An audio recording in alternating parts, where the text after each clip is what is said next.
Hello, everyone, and welcome to the first Avocado Gamescast of the year 2020. We've got a lot to talk about today. First, we're going to talk about what we played over the holidays. Next, we're going to chat about Awesome Games Done Quick 2020, everyone's favorite charity speedrunning marathon that raises money for the Prevent Cancer Foundation. Then, because we just wrapped up a decade, we're also going to take a look back at the 20-teens. And finally, we're going to make some predictions for 2020 and the decade beyond. Anyway, my name's Merve, and joining me, he's wanted for wanton Yoshi assassination. It's Science is Bad. Hello! I mean, how else was I going to reach that secret exit? Come on. It's a lovely day in the village, and she's a horrible goose. It's Lovely Bones. He bought a zoo, and then let the dinosaurs loose in it. It's the Kappa. What's up, guys? And finally, they're hanging out under Olympus with a bunch of water ghosts for some reason. Please give us a very warm welcome to our good friend Demyx. Hi, thanks for having me on. Welcome. We're happy to have you. Yeah, it's great to finally get you on because we've been trying to coordinate and get you to participate in one of these for a while. So, welcome aboard. I'm terrible about coordinating, but I'm very excited. That's all right. We're all kind of trying to just feel our way through the world.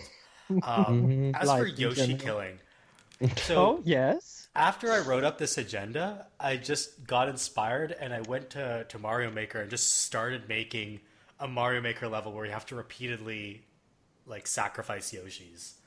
So, Jesus, man. Merve, you monster. What is wrong with you? Yeah, so just long jumps you can't make without letting Yoshi fall to their... Can I play it? I can't play it yet because I haven't finished it yet. But once it is finished, I will send it out to y'all so you can kill some Yoshis.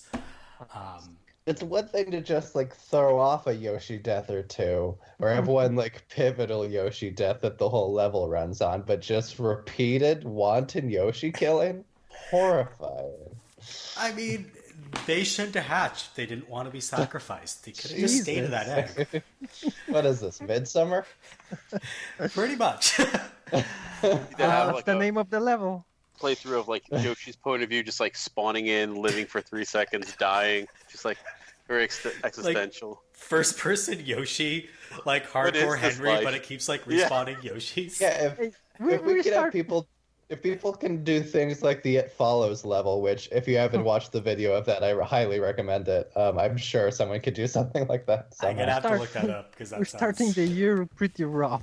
I mean, it's not a new decade if you don't sacrifice a Yoshi or two. That's what Fair I'm enough. say. Fair enough. I would weigh Yoshi brutalization as less bad than Waluigi. So we're already. I know. I brought that energy into this, Ooh, so I've ruined it. You got two people who are responsible for that here right now. Put me in chains. Yeah. So, what did y'all play over the holidays? Science, what did you play?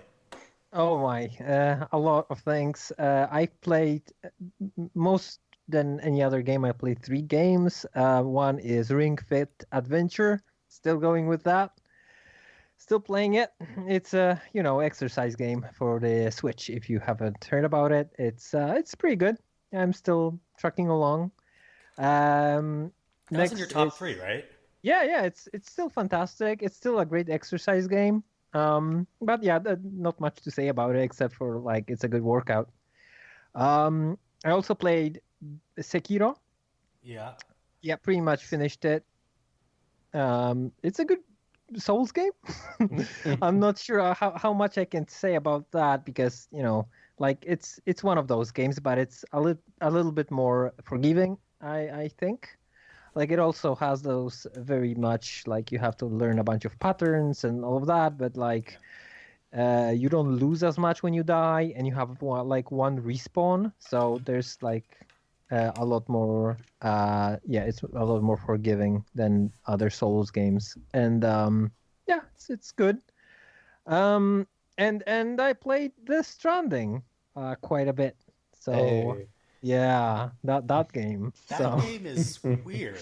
That game is weird. I don't know how much again I can really say about that game that hasn't been said before because it's been a hot topic for a while. And then everybody kind of like went, I guess we talked enough about it. and that was that. The discourse Did any is part of it surprise you? No, not really. He's played a Kojima game before. And it is what it is. What it said it was going to be. It's like a delivery game. I'm a person who likes American Truck Simulator, European Truck Simulator. I like delivery games. I like going from point A to point B, delivering an item. It's that game. It's basically the whole game. There's a little bit of stealth in it.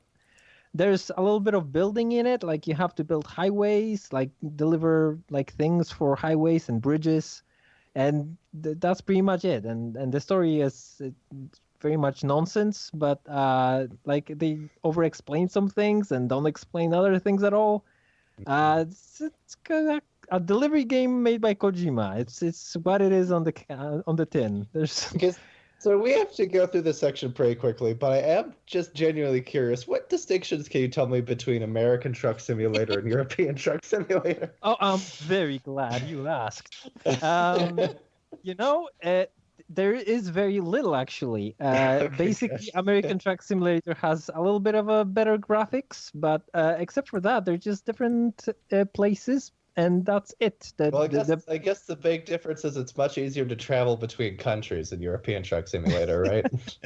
Yeah, the American Truck Simulator has only like 6 states at this point, 7, 8 states or something, and yeah, Europe. Oh, so you don't do like border inspections at the Canadian border where you have to wait an hour? That'd be a great hard mode, right? The American Truck Simulator is for now limited to the United States and only a few of them. So. Yeah. Wait, is England in Euro Truck Simulator at all? Like, do you have to drive on the other side of the road?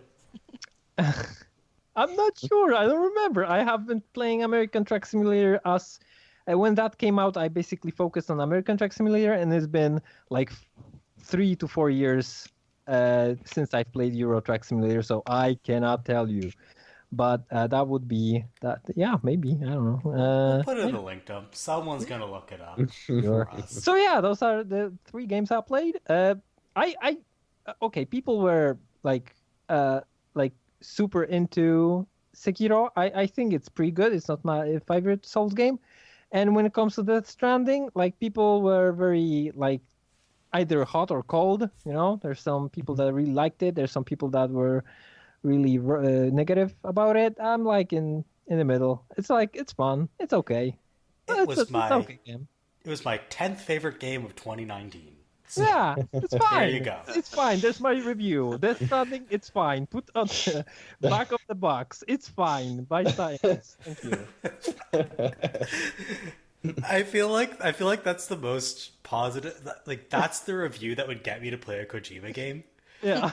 Because, like, it can't be that great. Like, everybody's gushing over it. But I also can't be, like, hot garbage. So yeah, it's fine. It's okay. There you go. That's the best I can say about it and the worst. Bones, what have you been playing? I have been playing in the past 2 weeks, the first 2 weeks of January 2020. I've been playing 9 different games because I'm a crazy person. Jeez, one of those games is a secret game. It's for an article. But no, of those 9 games, the one I'm going to talk about is a 2018 game. It's arguably the least relevant I could talk about. Is Into the Breach. Is a game that I on the Friday after Christmas, I bought it on the Switch eShop with a gift card my brother gave me, and I have been super addicted to this game in the ensuing 2 weeks ish. Cool. Made by the same people who made. The FTL guys. Yeah. It's the FTL guys. Mm-hmm. FTL people. Yeah. Sorry. Yeah. It's not okay. Cly. Which actually, that reminds me. Self-correction that I don't think the Linkdump caught last time. Untitled Goose Game is not House's first game. Their first game was actually called Push Me, Pull You. I got that wrong. I didn't know those were the same people. Yeah, me Good neither. to know. Anyway, Into the Breach is basically a grid-based tactics game where you are a team of giant mechas fighting a alien bug race on an archipelago, and it's the only tactics game I'd played before this is Mario Rabbids, and I can say as someone who liked Mario Rabbids a lot and like thought of it as like, oh, this is my access point for tactics games. Like Into the Breach is not only a better game, it's also more accessible. No, because it doesn't have the extremely janky, haphazard difficulty curve that Rabbids kind of has. Do you think that this could be like a good entry point? Absolutely, I really do think so. What I find so impressive about this game is like, yeah, like because of the nature of just like, oh, every map is just literally just divided into 3x3 squares, and you also have all these nice little like arrows pointing like this is the direction that your enemy's attack is going to be, and this is how many spaces it goes.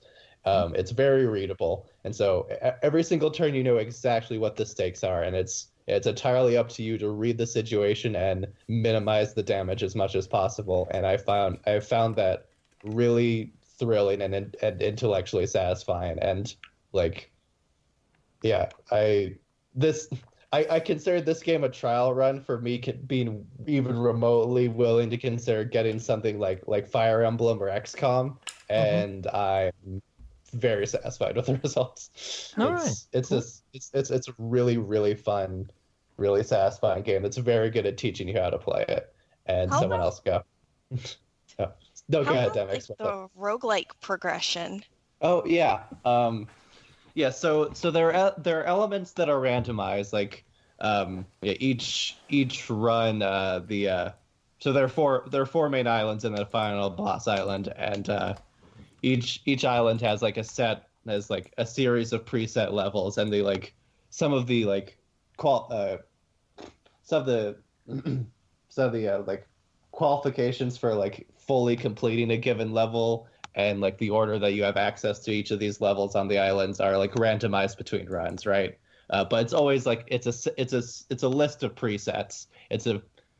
I would say it's not overly repetitive, but it's not like an extremely long list of options either, which I found to be a good balance. It keeps it having a decent level of variety without being like too algorithmically, if you know what I mean. Yeah, it's all pretty precisely designed, and yeah, one of the coolest things about the game is this design setup where as you progress through a run, you can upgrade your pilots, and if you ever like hit a strict game over, or if you're like me and you'll just hit game over even if you don't necessarily need to sometimes as a tactical choice. I am ruthless about killing my own pilots. Yeah, every time you hit game over, you get to go into the breach. Ooh. You said the thing. Yeah, you travel through a wormhole, and you take one of your pilots with you, and that pilot retains all of the upgrades that they have gained during their current run. And so you can literally have a pilot that's lasting for like 15, 20 different timelines, and they're just getting better and more powerful. And you have to start over with the rest of your fairly small team. But just the fact of inheriting the upgrades of the one pilot gives you such an advantage. So it's like Edge of Tomorrow? Yeah, it's Edge of Tomorrow, the game, in a lot of ways, up to the fact that, you're literally fighting alien bugs. Did you get attached to the pilot? Yes, you do get attached to the pilots. I think they do a really good job of characterizing them in like genuine, meaningful ways. It's just like pop up like text dialogue in the middle of battle, but like there's a lot of different kinds of pilots, and they come with different personalities, and those personalities determine some of their like abilities. And yeah, I enjoyed them a lot. I was never so attached to them that I felt too bad about sacrificing them if I needed to, but I did care about them to an extent, especially like if you ever have the moment where you wind up accidentally killing your pilot that you've been taking through like 10 different timelines or whatever, it is devastating. Right. Can you not undo it? By default you get turn by turn basis, you can reset once during a full level, and once you've used that one reset, you cannot reset at all again. Your only other form of reset is hitting the go into the breach button that I do so often. But the way I got around feeling too attached to my soldiers when I played XCOM was I named them all after foods I didn't like. So like Lieutenant Brussels sprouts and like Colonel Licorice all got destroyed, and I was like, you know what? You Colonel deserved it. Licorice. All the pilots have designated character names. You can rename the mechas themselves if you choose. Oh, by the way, so there are 3 standard mechas that you start with, but you can over the course of like building your resources, you can unlock and buy a bunch of different kinds of sets of mechas to choose from instead. And I have the option of like, I don't know, 6 different trios that I could choose out of like 12, and I've never used anything besides the standard mechas because the standard mechas are just already extremely satisfying and extremely flexible in their utility. Anyway, yeah, let's keep going. Yeah, it sounds like an interesting kind of entry point for someone who tried to jump in with like XCOM and that was a little too much. Yeah, I've heard that. But really like Mario Rabbids, it sounds like a way to keep going with it. I'd really recommend this game, and I can't understate my passion for it. Like, this game in the 2 weeks that I've been playing it has already jumped to like being not just very addictive for me, but something that I would put on the same level as what I've talked about with like Bloodborne or Pikmin 3, where it's just like, this is just one of my favorite games ever. Period. Cool. No, it's really great. Kappa, what have you been playing? A lot of stuff as well. Like I think we might have been talking about last night a little bit. Just nothing's really been grabbing onto me. So when I was thinking about what to talk about today, I decided to go with Jedi Fallen Order. Oh yeah. How's So that game? a mixed bag, I guess is how I'll say it. I enjoy the story a lot. I'll try to keep it pretty spoiler free. Maybe just talk about like the first planet or so. I enjoyed the overall story. I think it's a really cool time frame. I'm not a super Star Wars fan. You know, I know my way around the series and stuff, but I couldn't tell you, the difference between, I don't know, Banthas and pod racing. Yeah, exactly. So, no, it's good for what it is. I like that story. And I like that time frame. I like when Star Wars games kind of take place outside of the movies just enough where I don't feel like I'm playing, remember when Lord of the Rings was really popular? They're trying to figure out how to make a Lord of the Rings game, and it was like, here you are as not quite Legolas, or yeah, this guy isn't Gimli, but boy is he close. After this game is the Battle of Helm's Deep, and you're just like, look at all the main heroes doing cool shit, and I'm just like vaguely contributing. So I like when Star Wars games take you out of the actual Star Wars worlds and tell the story from a different angle, from a different perspective. But this Jedi is a little bland to me, to be honest. The events happening, I think, are a little bit cooler than him. The gameplay itself, there's a lot of backtracking. It's a frustrating mechanic. I know it's a Zelda clone or Zelda-like, however you want to put it. But that level of backtracking, sometimes as you unlock a new ability or a new force skill or whatever you want to call it, it can just get frustrating for me rather than feeling, oh, wow, cool, I've opened up something new. I think that's a hard balance to walk for these types of games. Okay, finally, like think about it in Zelda, okay, you've got the boomerang or whatever. Now you got to go back and all those switches that you saw, you said, oh, well, I bet I need the boomerang for that. There's a lot of that going on in Last Jedi. I'm sorry, Fallen Order. I keep calling it Last Jedi, but in Fallen Order, there's a lot of going back and trying to bookmark in your head, hey, I got to go back and do this. Good news is that there's a great map system that helps. Like when you actually look at the map, you can kind of figure out, okay, well, that's what I need for this part of the map. So that's really nice. The combat itself is kind of hit and miss as well. We've talked about this before on the podcast, me and Merve. But there's it's hard, when we talk about games, how they interact with you in the world and stuff. Guns are almost always the perfect way to do it, right? Something at a range, something that close the distance and stuff. A lack of range combat for a good part of the game has been kind of frustrating. There's a lot of, I see where I need to get from here to there, and there's an enemy shooting at me. if you And then pair you just kind of have to like duck and weave until you get to them. Yeah. It gets a little bit of frustrating at times. There's a boulder on the other end, so you got to do some kind of weird manipulation between holding left trigger to focus and then moving the right stick to kind of, it's very finicky without having just that thing on screen, that crosshair or whatever you want to call it. There's a lot of go ahead. I'm reminded by like in Sekiro, there's also a bunch of like people that are shooting guns at you, and you're like a close ranged person. But that game has like amazing mobility, and also the people shooting guns. It's like I think the 18th century in Japan or 17th century, so they have to like reload in like for 30 seconds, so you have a bunch of time to get close. So it's not as fun in this game, or yeah, I mean, because there's some ways to close the gap, but if you think about your traditional Jedi, how do they get to a stormtrooper, right? They just kind of parry or block their little laser bolts until they get close enough, and there's a lot of that going on. I would say that the combat between the Jedi and the stormtrooper feels the best. It feels like the most, I guess, because you see so much of it in the movies and stuff. That after a while it kind of becomes very okay. Well, this is how a Jedi fights a stormtrooper, right? So you get the ones with the shock sticks, and everything kind of feels just about right. Where the combat kind of misses is on some of the creatures that pop up on the different areas. They took their cues from wolves or rams or things like that. And so they kind of try to do some stuff like that, but the enemies in that case don't feel as organic. The force abilities don't work as well. They stagger you in weird amounts. Even when you hit them, it staggers you. So, and speaking about force ability, what's the force abilities? I'd say that it hits the average force abilities that most people would suspect, but there's not anything really crazy in here. The way they get to we need to tell you a story, and these aren't exactly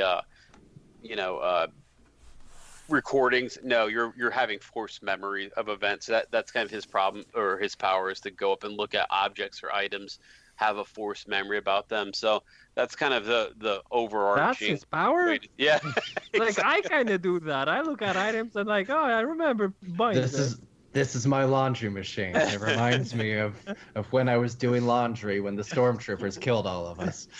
The rest are kind of I don't know. You got your force push and your force pull that have uses in combat. It's fun to fling something off a cliff, sure, but mostly I found myself using more of the force abilities in the puzzling sections. No. There's a lot of puzzles.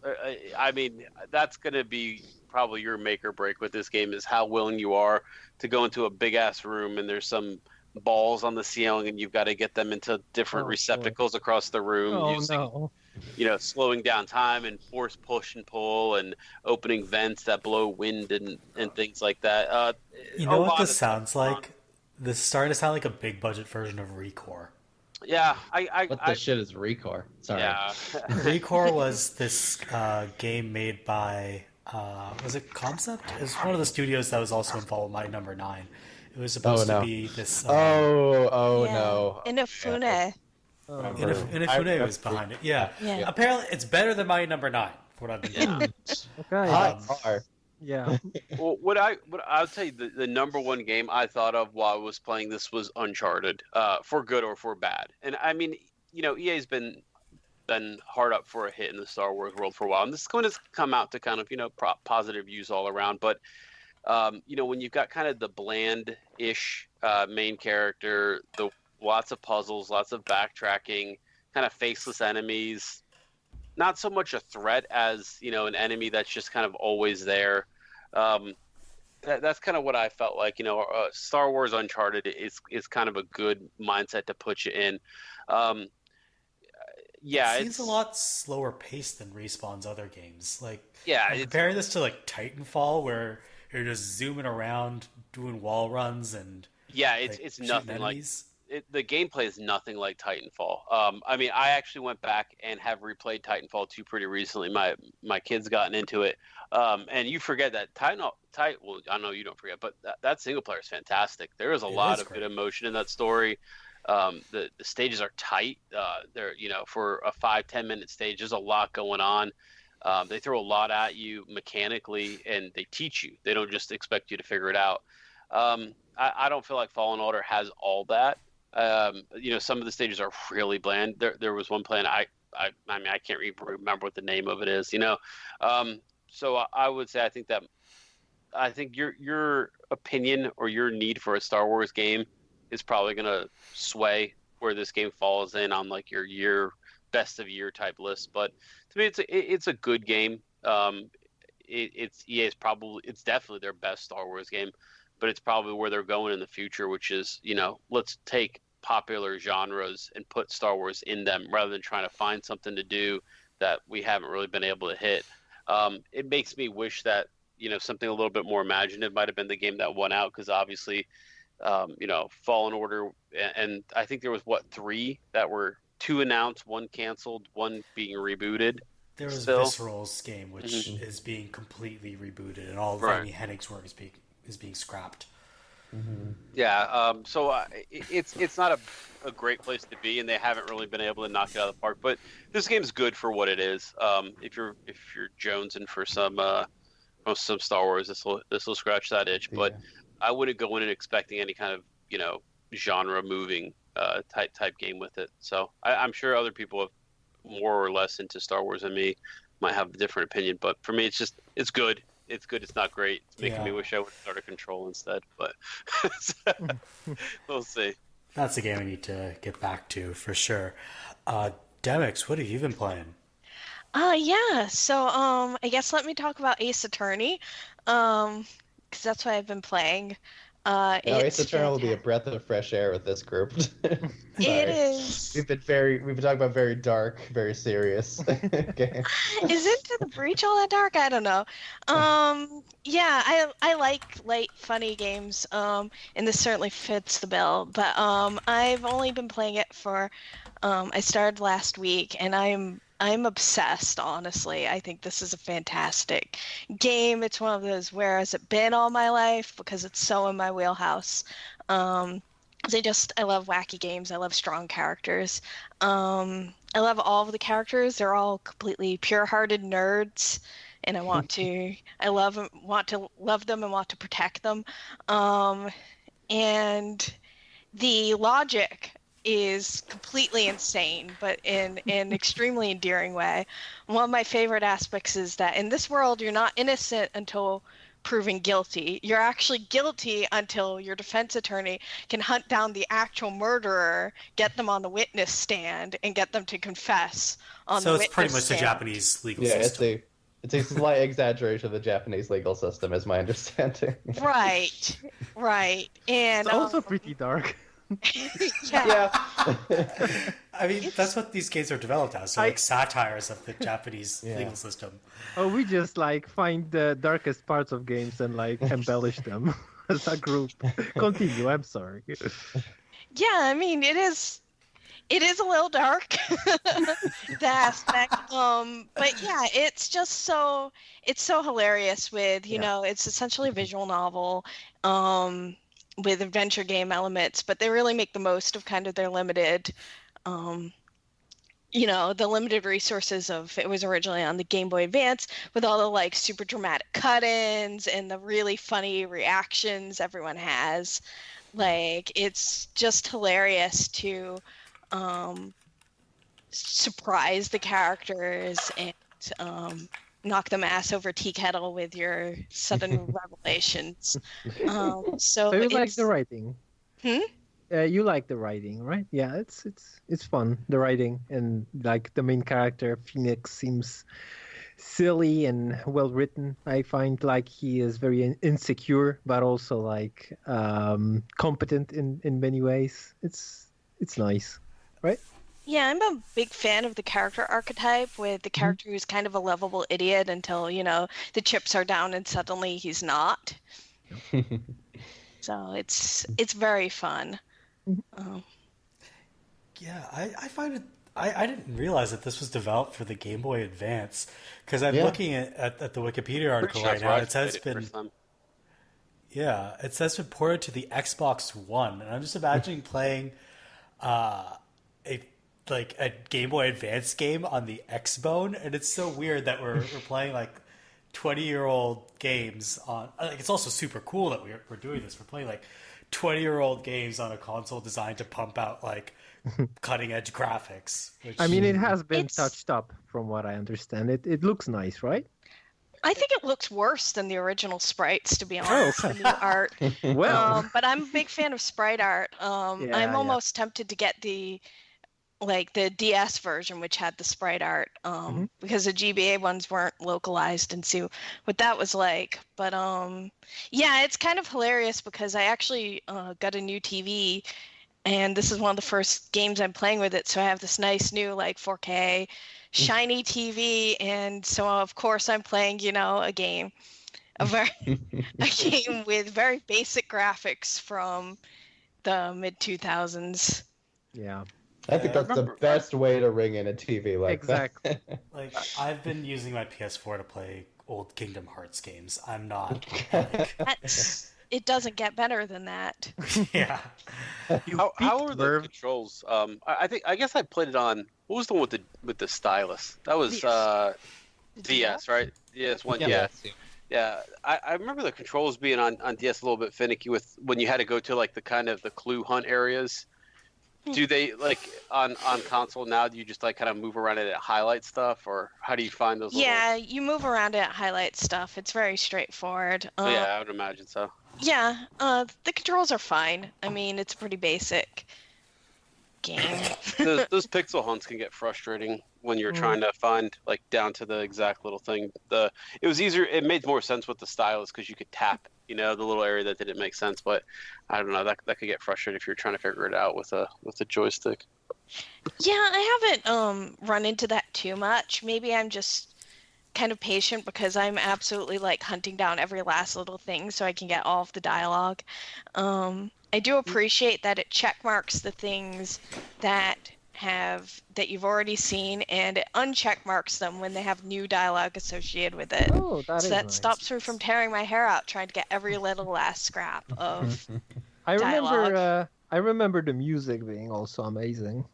The music is amazing, especially when you get to the point where suddenly you're winning and the very triumphant theme kicks in. It's fantastic. Yeah. All right. So that sounds like it's a barrel of fun that I would love to try at some point, because I super dig the Danganronpa games, and I know this is kind of very much in their vein. So I didn't play a lot of video games over the holidays. In fact, I've barely, other than my Yoshi murder, I basically haven't been playing games for the past couple of weeks. Oh, Yoshi Murder is a game to you. You psychopath. Super Yoshi-killer. But what I did do was, last week I was at Disney World, and I'm not gonna go into a whole bunch of details about the whole trip because it's not very video game relevant. But what is video game relevant is that Disney has interactive rides now, which I think is really weird, but also really nifty.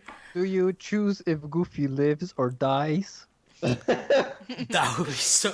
That would be so great. They brought in Telltale to design them. It's very intense. Yeah. Goofy will remember this. Oh, shucks! Don't kill me, Merve. Too late, Goofy. Now Demyx is thinking about Goofy's death in Kingdom Hearts 2. Oh, definitely. I mean, they used to in Disney have a ride where everyone would vote on the ending of the ride. Really? Yeah, that was Horizon. That's awesome. There were 4 different endings, and you would vote. I mean, none of them were Goofy dying, unfortunately. Oh. That was at Epcot, right? I think Yep, they took that was out. an Epcot. Yeah. That was there when I went to Disney as a kid, but it's no longer there because they're just completely redoing Epcot. Yeah. They need to. Yeah. No.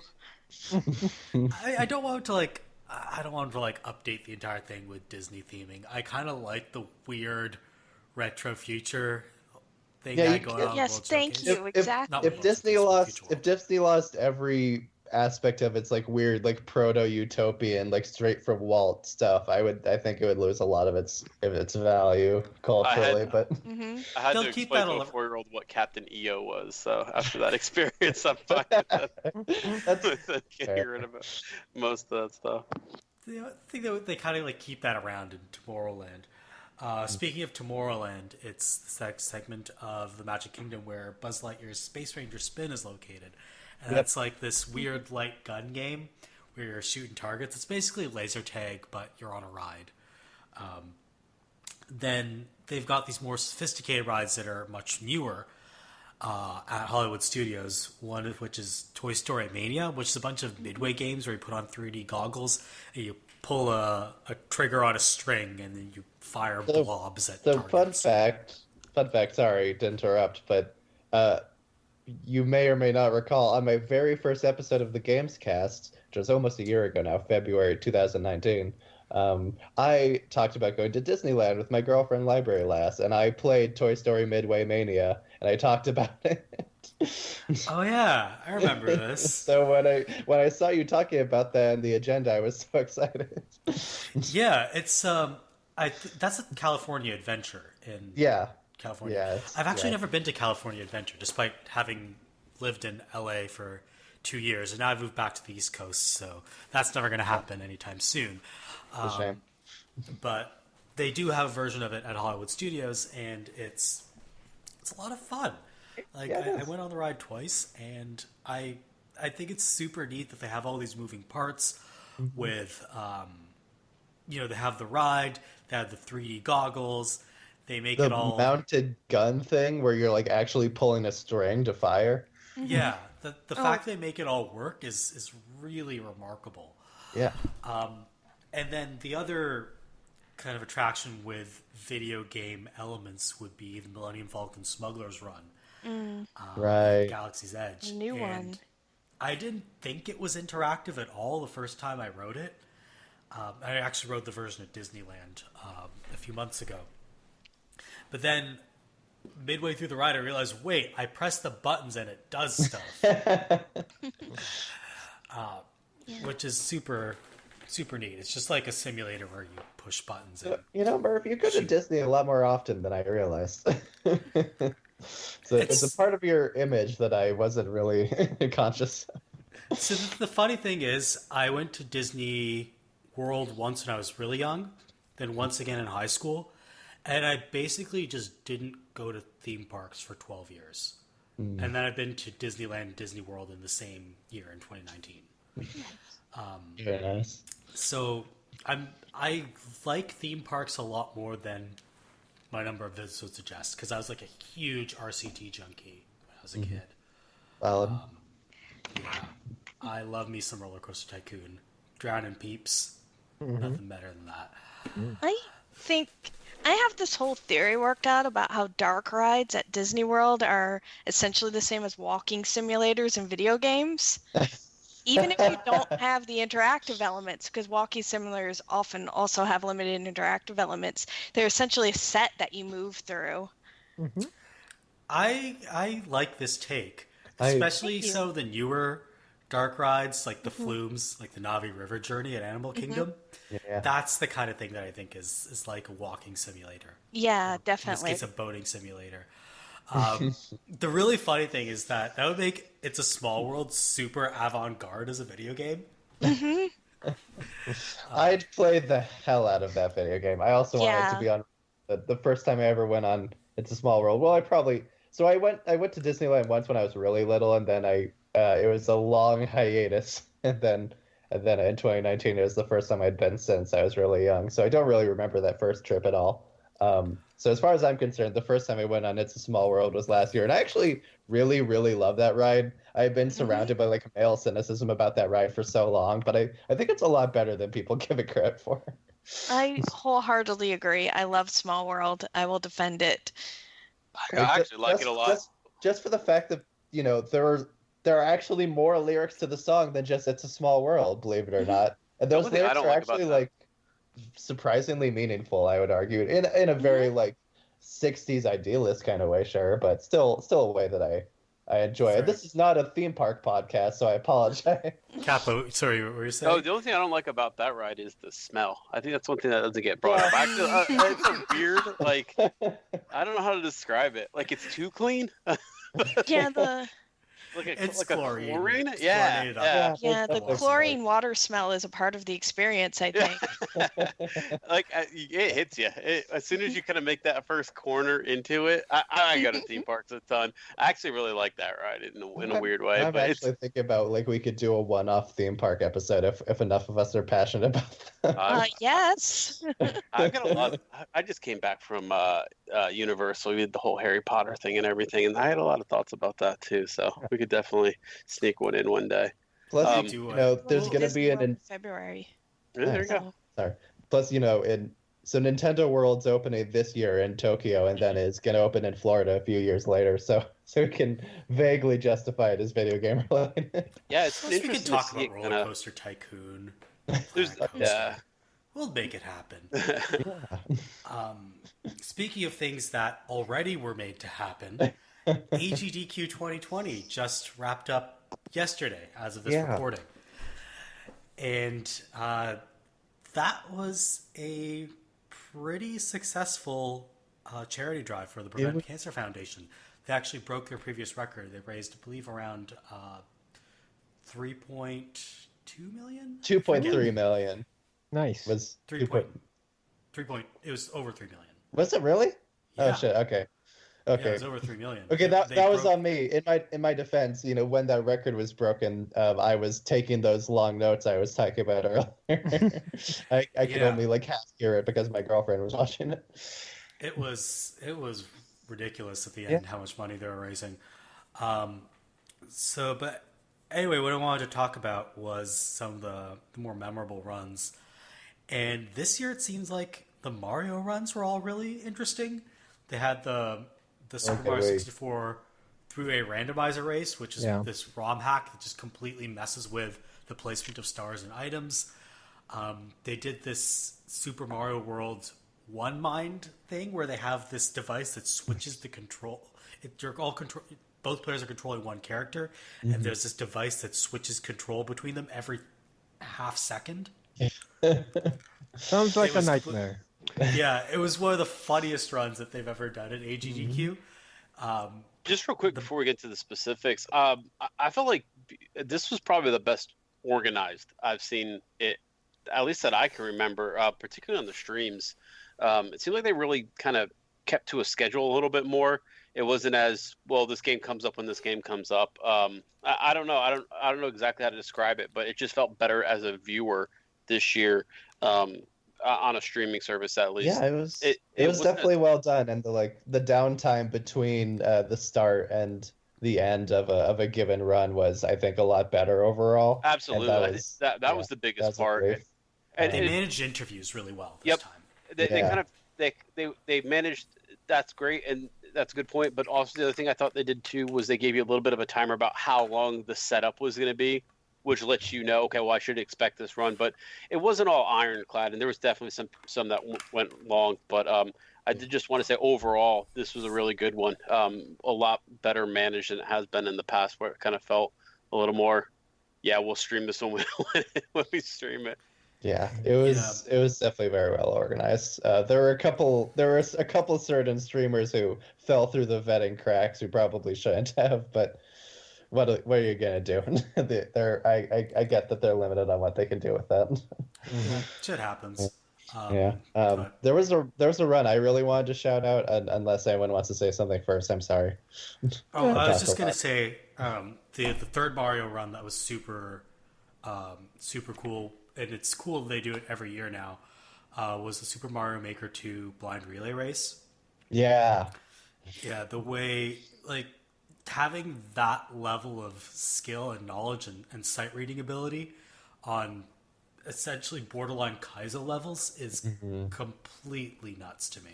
Yeah, that was really incredible. I did watch that one. I have seen the Super Mario 3 run that had 3 different players. So a lot of Mario. Yeah. Mario's runs were really good this time. speedrunners love their nostalgia, but Yeah. also Mario Yep.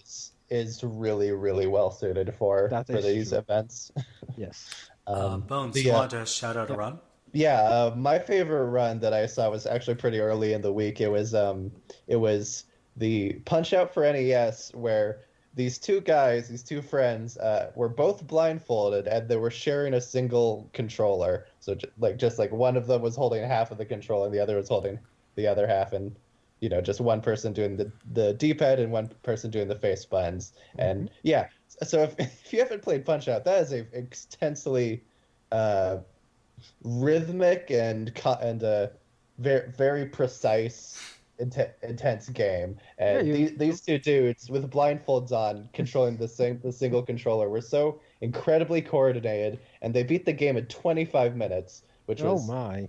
very significantly under their estimate to boot. And they basically made no mistakes the whole time, and it was insane. No, you're right. It is very much like a rhythm game, basically. Yeah. Punch Out. So this is very impressive. Yeah. I don't know how people do that. Yeah. Yeah. I can't imagine playing a game blindfolded. It's just completely nuts to me. Yep. Any other runs you guys want to shout out? I had one that I wanted to. Trauma Center New Blood.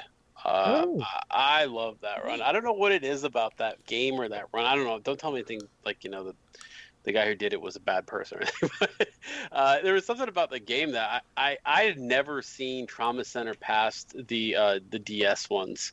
So I didn't realize that the Wii ones were as complicated as they were. Oh yeah. They Loved were. it. Wow. I mean, Yeah. there was like 50 stages and bosses and Oh, things yeah. you mutate, and a boss would come out, and if you didn't laser it at the exact right time, it would open up all these cuts. Watching the Wii to me is, the pinnacle of a console where the controls either worked for or against you. If you could master them, it was fun. Otherwise, it was just frustrating. So seeing them manipulate a lot of things on the Wii and be so exact and precise with it was a really cool thing. I think the whole run was about 13 minutes, and it was a cool one. I couldn't remember if it was New Blood or Second. I think it was Second Opinion maybe, but it was New Blood, and he tore through it really quickly. It was a good run to watch. Cool. Demyx, did you wanted to say something about? Oh, I'm here for Trauma Team because I want there to be a sequel to that so badly. Yes. I played the Wii game and it was absolutely amazing. Yes. Yeah. They should release more of these, because I'm just looking and it doesn't seem like there's been a new game in the series since 2010. Yeah, that's the one I Come on, played. Square. So Get on that good. shit. It's I wonder such if there's a good a game. It's Atlas who's Oh. in charge of it. It Oh, is. really Sega. Atlas? Okay. Yeah. And it is okay, very then get on that Persona. Atlas. We don't. We have enough Persona shit for the next few years. Yeah, Trauma Yeah. Team is basically Persona as a medical drama. Yeah. That's awesome. That's incredible, and I want that. Oh, it's amazing. You should play it. If you Yeah. have any access to a Wii or I do not have a DS or a cough, Wii, cough, an unfortunately. emulator, cough. No, I'm not. I Going have to. a Wii. I have a Wii and a Wii U separately because, again, I'm a crazy person.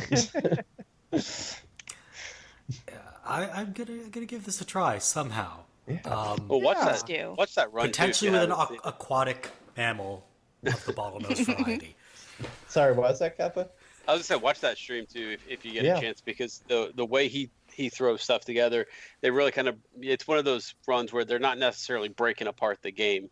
They're working within the little, the game frame and stuff, and showing you how to get past certain stages, I think, in a cool way. And the boss levels are really neat.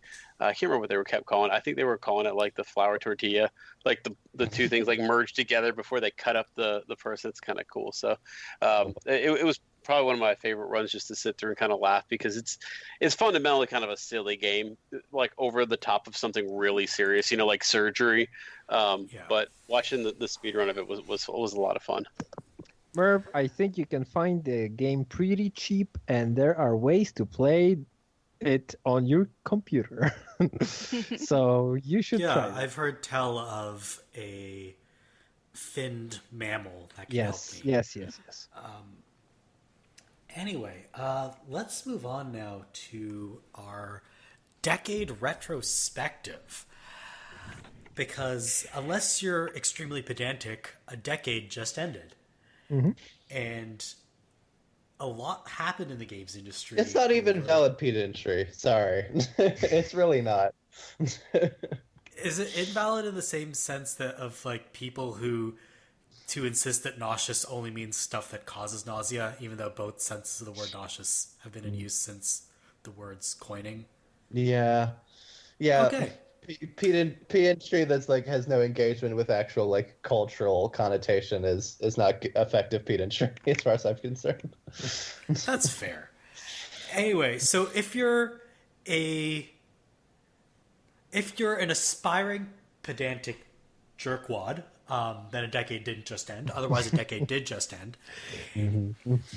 It's almost like you're talking to me. I'm feeling singled out. Science is bad. The aspiring pedantic jerkwad. Nothing against you, science. I promise. It's all right. We're all aspiring to something. And so I thought it would be interesting to kind of take a look back at the trends in games that had the most impact or the most important to gaming culture in the games industry over the past decade. Because I've gone personally from barely gaming at all at the start of the teens to it being probably my most important hobby at the end of the teens. And I kind of came into gaming at the start of, I shouldn't say the start of the digital distribution era, but when digital distribution was really taking off. In It was fact, in its infancy, really. Yeah. It was still very early in terms of its I still development. have a couple of games on DVD. Like, that's how I got Alpha Protocol. I have the DVD version of it, which is nuts if you think about it. And so a lot of stuff has changed. Consoles now went big on digital. Yeah, Xbox is most likely releasing their second digital-only platform alongside the Xbox Series X, which is boy. Gaming culture has changed a lot. It's become a lot more mainstream. It still has a long ways to go, but it's become a lot more welcoming and inclusive in a lot of ways. Some segments of the gaming community notwithstanding. So a lot has changed in over the past decade, and I think it'd be cool to just kind of go over the games that we think had the most impact over the past decade or so. So when this came out, I thought the best way to kind of look at it would be the idea of influential rather than maybe the best games. You know, I think we're going to have a lot of best games lists. So at least when I was making my list, I was trying to think of maybe games that started or kind of furthered trends to where we get and stuff like that. And I think that's why the number one that comes to mind is Fortnite. It's not necessarily a game I love. I've definitely praised the Save the World the mode? Save the World mode. Yeah. But seeing Fortnite be such a right place, right time type game, and just the cultural takeover it's had, and it's almost a game designed to stream in a good way. Seeing the, Can I have a question here? Sure. Do you think that even though Fortnite is more popular, the more influential game is PlayerUnknown's Battle? Yes, absolutely. I don't know. I think it could. I will probably fight on this. I think PUBG is a better battle royale, but I think that if you look at where the streaming went really quickly, I think you started to get a lot more of the outsized personalities that weren't Dr. Disrespect, who didn't take the game as seriously, and they were able to run with the game because it's a game for kids. It's a bright, fun, flashy game. I think the art style has definitely crept into other places, whereas PUBG's kind of. I think PUBG just kind of ran with the art style it was given from the Arma mods. So Fortnite's thing is as cultural presence in a way that basically no other battle royale does, and that's undeniable, obviously. However, like PUBG as the thing that established the core mechanical ideas of the genre, I think is you can't fight it. That Yeah, Sure, I the- think that's Fortnite fair, is- but- PlayStation 2. I Fortnite can also is point out PUBG is Yeah. actually still doing extremely well, even though it's outside of like the public image. Mhm, At this mhm. point, like I checked the numbers, they're doing obscenely large But- amounts of but I money would- every year. But I would agree that Fortnite was the right place, right time kind of game, and it iterated on PUBG in the perfect ways, and it like is really really popular. And I think the iteration of synthesizing- building in combat is Yeah. something that's only going to be continued. I Mhm. see that kind of being a trend that's so most shooters, right? It's combat, but it seems like with Fortnite, it started the dialogue for shooters where it's combat and so it's combat, but also or you're doing stuff besides just shooting at each other.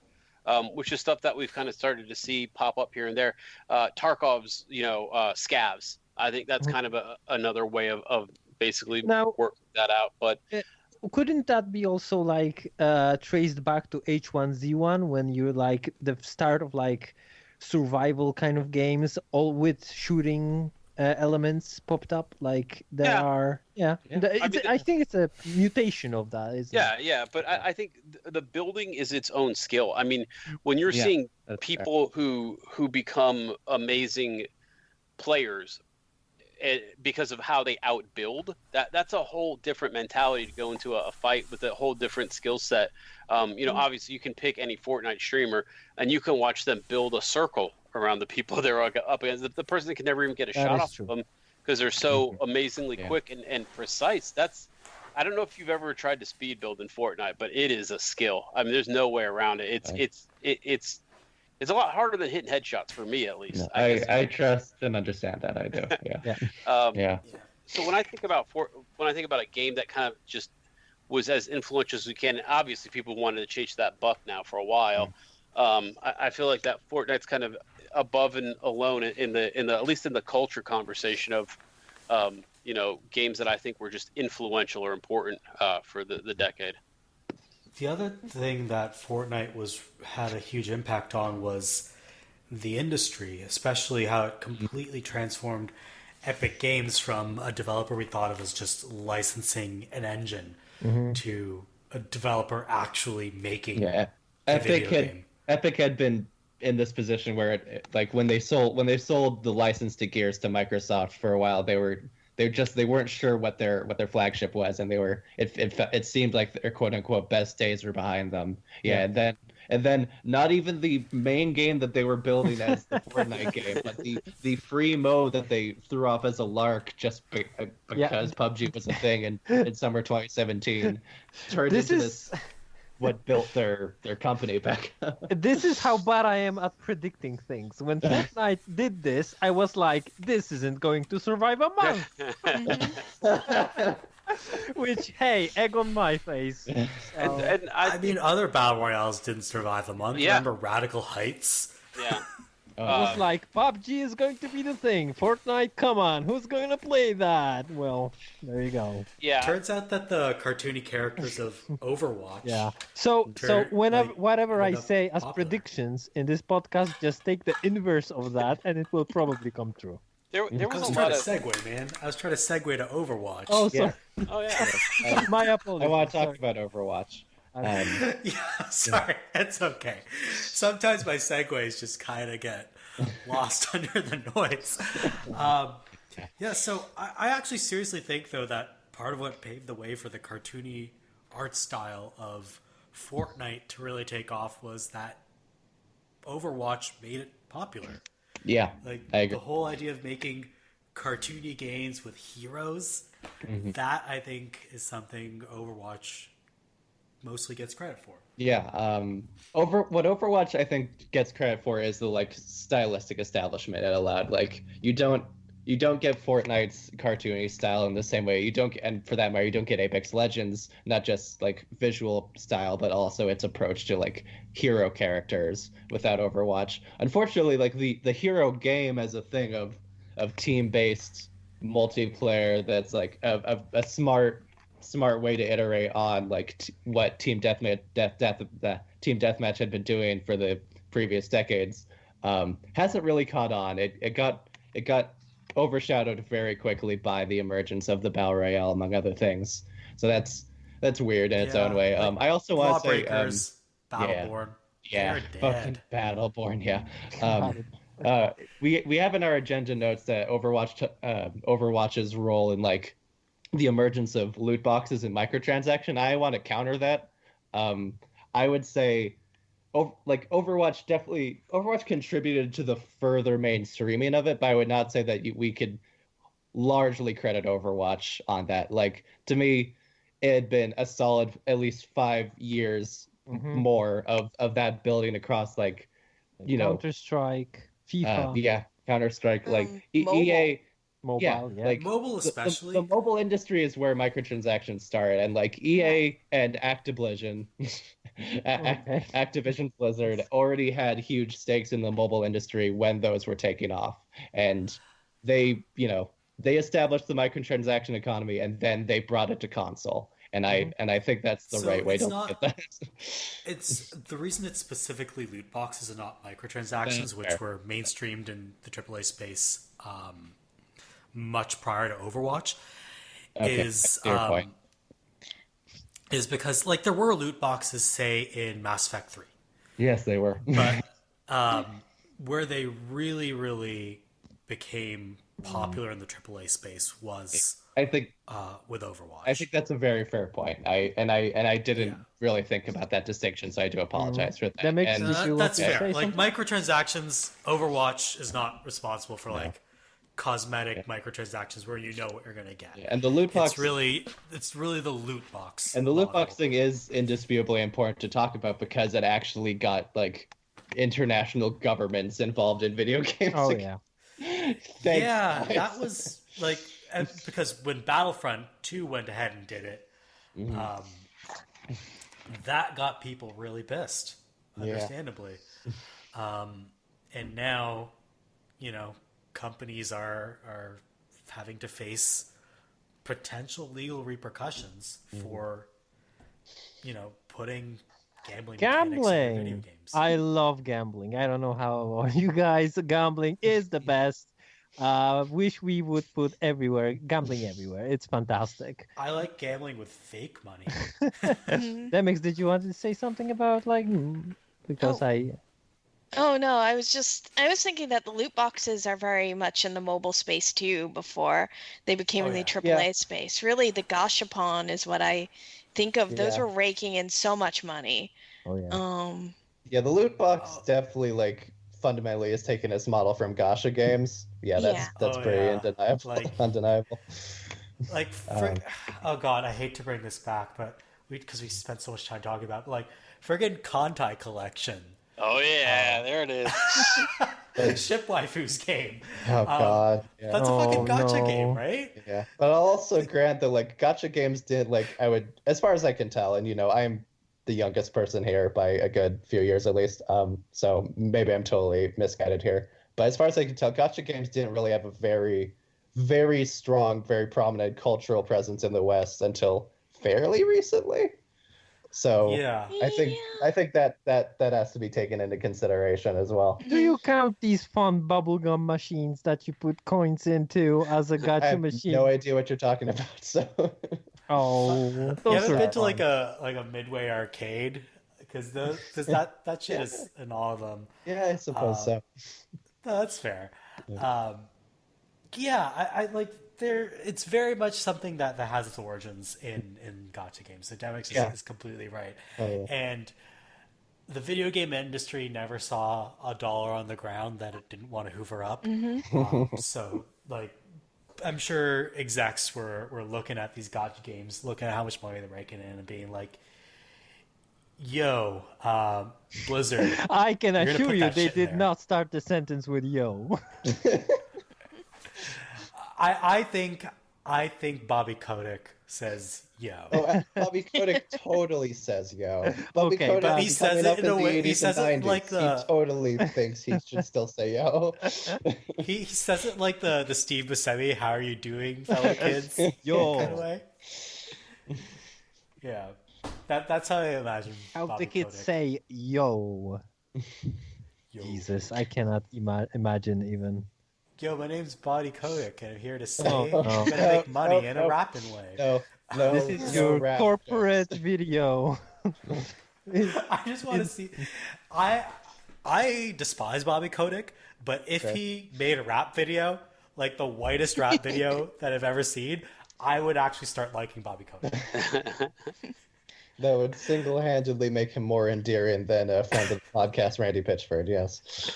Oh, Oh no. But if Randy, It's hard. He's the only No, person Randy- who's like. sorry. Sorry, go ahead. Now, if Randy made a rap video, I think that would only make him more loathsome. Now- There's nothing Randy could like do to make me like him. dearest Yeah. listeners, we have a history with Randy. You do have a history with Randy They know Pitchford. by now. We're almost 60 episodes into this thing. That is I true. do. I will say I would take Pitchford over Kotick. I think that Really? I think that's Mhm. fair. Kodak's role in the business side of just like the absolute worst parts of the business of the games industry is pretty Yeah. undeniable. So I think that's fair. He's also a Pitchford- sex pest. Pittsburgh's. Oh yeah, they're both creeps for sure. Mhm. That is Yeah. true, but Bobby Kotick did. I think he was a manager of a Taco Bell, so that's something. That was Oh wait, now he wins. Exactly. that was contributing an unmitigated good to the world. Imagine it, Taco Bell. Yeah, gotta love those bean tacos. So back to the influential Yes. stuff. Oh Yes, yeah. sorry. I was going to toss out there. I don't know how the opinions or feelings on this one are, but I was going to toss out Dota 2 and League of Legends Oh yeah. as kind of an Those games. influential esports. MOBA games were it's hard to think back about it now in the year of the battle royales and stuff, but MOBAs were huge. I put passionate fandoms, but mostly assholes. I don't know how many times I've tried to even just get into a match.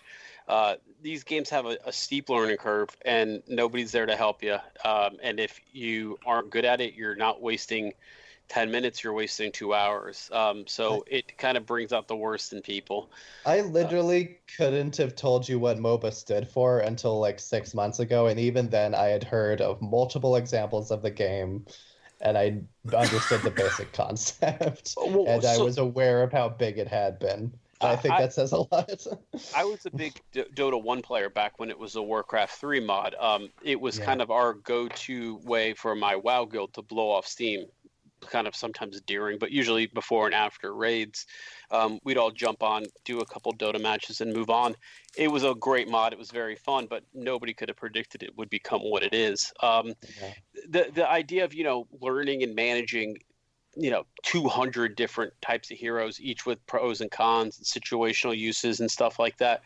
It's cool. And the esports scene, I think, has really kind of sprung up around it for a reason. Yeah, it's contributed to the further development of esports since the days of like Halo MLG. Remember when MLG was the term we used for esports shit like exclusively? Major League Gaming. Yeah, and also MOBAs and League in particular also contributed to the early developments in like game streaming as a thing in the early 2010s. I think where MOBAs have kind of fell behind in ways that battle royals haven't, though, is it's like watching Michael Jordan play basketball. They are so good and they're so specialized at what they do, but when you log in and try to reproduce what they do, you just can't. You need 6 people. They need to highly specialize in certain roles, and they need to know certain heroes and be able to do certain things and keep up with the meta. And it's not easy. You mentioned Dota and Battle Royale in one sentence, and I just realized they were both based on mods from other games. And yes, they were. It's like a weird thing that happened. That it's one. If you really want to get down to it, the MOBA is essentially a revival of Command and Conquer Soul Survival. Oh sure. My God. Yeah. Way back. Soul Survivor, sorry. So they made that game way back. It was a complete flop, and nobody would think to make that kind of game again. And then somebody just makes it as a Warcraft 3 mod. Sure. Even saying, I think they were very influential games. It's very hard for me to recommend them or say, yeah, this is something you should get into, because it's such a toxic place, and it's so down the road of either you played it or you didn't. It's hard to recommend, getting into League or Dota right now, unless you've got a lot of patience and you're willing to be called a lot of different things. So, I don't. Thank you. Yeah, I've been called lots of different terms for genitals over the years. I don't know if I want to add more to that repertoire. Yeah. I just feel like the time has kind of passed, and I don't know. It'll be interesting to see if they're able to keep their numbers or grow when I think a lot of top gamers these days have kind of moved on. But obviously with the esports money being what it is, and they definitely have tons and tons of fans and players and stuff. It's just one of those things where getting back into it feels harder than ever. See, the sticking point for me is that when it comes to hero shooters or battle royales, I have the basic mechanical knowledge to go in and play those games. Whereas Dota or League of Legends is a completely different set of skills that I just don't have from being a regular gamer. You know what I mean? Yeah, and I think that's or not everybody, but most people. The hard part about putting in this time and this effort and everything, it's just that most of us can't, Yeah, I think the hostility is really daunting, like that you hear about, and it's part of the reason why I've never gotten into a lot of these bigger multiplayer games. Yeah. I've played multiplayer games my whole life, and I'll be straight up, I didn't like who I was when I played Dota a lot. It puts you in a really bad mindset because, like I said, it's one thing to play a fighting game and you get a bad match against somebody who's obviously trolling, right? Just in there spamming fireball. But whatever, it's a 3-minute match. If you have somebody on your team who just doesn't know what they're doing or is just purposely trolling you, they can stretch that out to an hour and a half. Could you imagine? And there's harsh leaving penalties. So you're stuck in there with the person who's just there to waste 90 minutes of your time. It's a bad scene all around. I think that's less impactful to me when somebody's wasting time or trolling than someone calling me names and berating me. They're doing that. And now you get both. Yeah, they're doing that. Yeah. It's not like it's one or the other. The best 2-for-1 package. Yeah. 2-for-1 package your money can buy. It would be really frustrating because sometimes you could legitimately see, hey, this person's trying to learn. They just don't belong at this level, right? And then they'd say something like, well, I'm playing on my friend's account. Well, that's nice and all, but you're playing such a higher level that you're ruining the game for the rest of us. I don't want to yell at you because it's, I see you're trying to learn, but at the same time, hey, this isn't fun for me either, So I know Dota and League have kind of went two ways, but I think the thing about it is they're free to play games. So even if you're the biggest jerk in the world and you end up getting a ban, guess what? What does it take? An email address to get a new account made? That's, it's daunting. And I mean, I've played everything from, every type of multiplayer game you can play, and it's just the community to me is what's always going to push me away from these MOBAs. And it's weird because these people supposedly love this stuff so much, but they're stunting its growth in a way that I think it can't be feasible in the long run if people are just like, yeah, I'd rather spend my time learning a battle royale or a regular shooter or a sports game because I'm not going to get called every name under the sun because I'm trying to learn the game. And MOBAs are particularly unique because you can only learn it online, right? It's not like there's like an offline mode where you can go play by yourself and play bots, because bots aren't going to give you the real experience of, working or collaborating with teammates against, coordinated efforts and stuff. They're not going to give you the real experience. So it's not like you can just go play an offline mode and totally learn the game. So yeah, MOBAs are probably going to be interesting to watch in the next couple of years. Yeah, they've kind of passed as a fad too.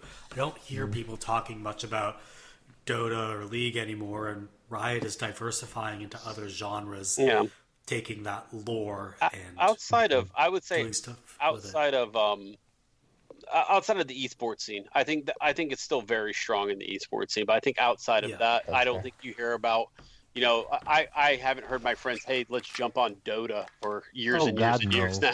So I feel like more people are talking about Dota auto chess than Dota at this point. Which auto chess is its own genre. what the fuck is auto chess? What is up with that? No, I know what it is. It's okay. I actually don't know what auto chess is. I think I that's, have no idea. something that we should have unpacked in our 2019 end of 2019 episode. Actually, Probably so. It's too late for us. Is auto chess just like gambling on automatic Dota matches? I'm not entirely sure. No, Like it's its own game genre. Remember Salty Bet? That was a thing. Oh god, Salty Bet. Yeah. Salty was a Bet, thing. one of the most influential things of the decade. Definitely worth a mention. Yeah. So one big game that we should probably talk about that was hugely influential was The Elder Scrolls V Skyrim. Yeah. Yeah. I've been playing A game that I have never played. So I have also played not all played of it. Skyrim. Oh boy, I can take this one. Yeah. I could also talk about Skyrim, but we'll have such probably very distinctly opposing positions on it. Love I it. fucking hate Love Skyrim. it. Skyrim to me is, I played it through the first time normal, and then it became a game I just tried my hardest to break with ridiculous mods. Oh, that's valid.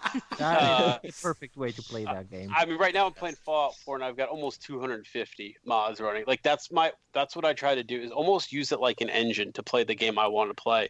Sure. I think there's a lot of Skyrim was. This isn't going to sound right, but to me, Skyrim was maybe the first meme game. It seemed like everything that came out of it, whether it was arrow to the knee or kind of like, Arrow to the knee. Yeah, I was a sophomore in high school in 2011, and yes, I know that makes you feel old. Deal with it. No, I'm just thinking about I the can arrow hold- to the knee in high school. Yeah, no, Oh, I can wholly attest to that. Yeah, arrow to the knee was everywhere. Fusra memes were everywhere. Skyrim, along with Minecraft, is one of the most memed things into fucking oblivion. It was terrible. And even now, we've still got the Skyrim opening being, you know what I mean? Like just coming out of nowhere, being a big meme of last year. I think there was an awesome game done quick that memed people with that opening. Yeah. So I don't mean it in a bad way. It just was kind of one of those games where it almost threw too much at you. So people try to break it down into bite-sized chunks, and that's when you got the memes coming. But I think it's easy to sit back and kind of poke holes in what Skyrim does wrong. And I think games like Outer Worlds are kind of the answer to it, where we're going to do a lot less, less potential game-breaking stuff. But I don't know if I've ever felt as into a game world as my first couple playthroughs of Skyrim. It literally felt like the game world was alive. I'd see people moving from their house to their shops at certain times, or I'd see people walking the streets, or I'd see, a patrol carrying a prisoner. Like it didn't all feel scripted to me. And the consequences of that are huge, obvious, incredibly game-breaking bugs everywhere. But I think that, like I've always said this about those games, any of the Bethesda, Skyrim, or Fallout games, is that the penalty to pay for some of the ambition is those bugs. You can't have it both ways. You can't have the perfect, flawless experience like maybe Outer Worlds was or is, but it feels completely dead to me compared to Skyrim. You know what? Sorry, continue. I think we talked about it when I was saying that, and I said, I just miss the randomness, the weirdness. The Radiant engine creates some hilarious shit that, you come outside and you see I've been playing Fallout. I saw a naked settler fighting a rad scorpion for some reason, just punching the shit out of it. I'm like, what are you doing, buddy? Yeah. Get some Okay, so you gotta keep your priorities right. The main reason Skyrim is on our lists here is like there's two main pillars of influence here, right? Like there's the open world model, which obviously did exist prior to this, but Skyrim did, like, the level of its success and its cultural reach really did bring that to another level. And also, and I'm this is important to me, that there's two pillars to this. There's the open world thing where AAA just massively incorporated open world design into its production in the 2010s for the worse, I would argue. And secondly, I think Skyrim also contributed to this thing where we're so many different games from completely different kinds of developers and publishers will all have at least some RPG aspects, and I think that's mostly like Skyrim and Minecraft are mostly to blame for that. Where like fucking a God of War reboot came out almost 2 years ago now, but a God of War reboot came out and it had like experience points and fucking like power branches and shit, and that was a hack and slash series before that. Like, and I don't think you have that without Skyrim. I do think that it's an escalation of sorts, and I would say that it wasn't one game that actually brought that together. Like God of War Sure, still there's had always XP. more nuance to it. Yeah, the God of War games had still XP and progression. It wasn't just like a 100% straight up beat 'em up. It had some level of Did progression. it really? Okay, Yeah.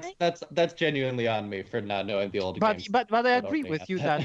that Skyrim did was really popular, and that probably brought on like some change in other games like that. But Yeah, like, it's crazy to me just how much RPG Yes. like RPG gameplay has been incorporated to so many things on Yeah. so many levels. I feel like the without actually giving what I RPGification. like about RPGs. I feel like Sorry, the Demyx, go ahead. RPGification of games dovetails a lot with the whole games as a service, loot boxes, microtransaction things. For sure. If you Yeah. have your experience points, your equipment, and everything, that makes it a lot more addictive. Yeah. Yeah, it is a Skinner box kind of situation. When it, Yeah. For sure.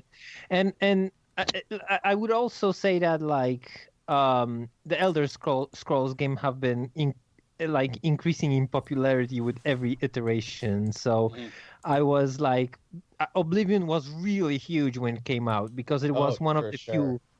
one of the early few games for. Sorry. No, I was in.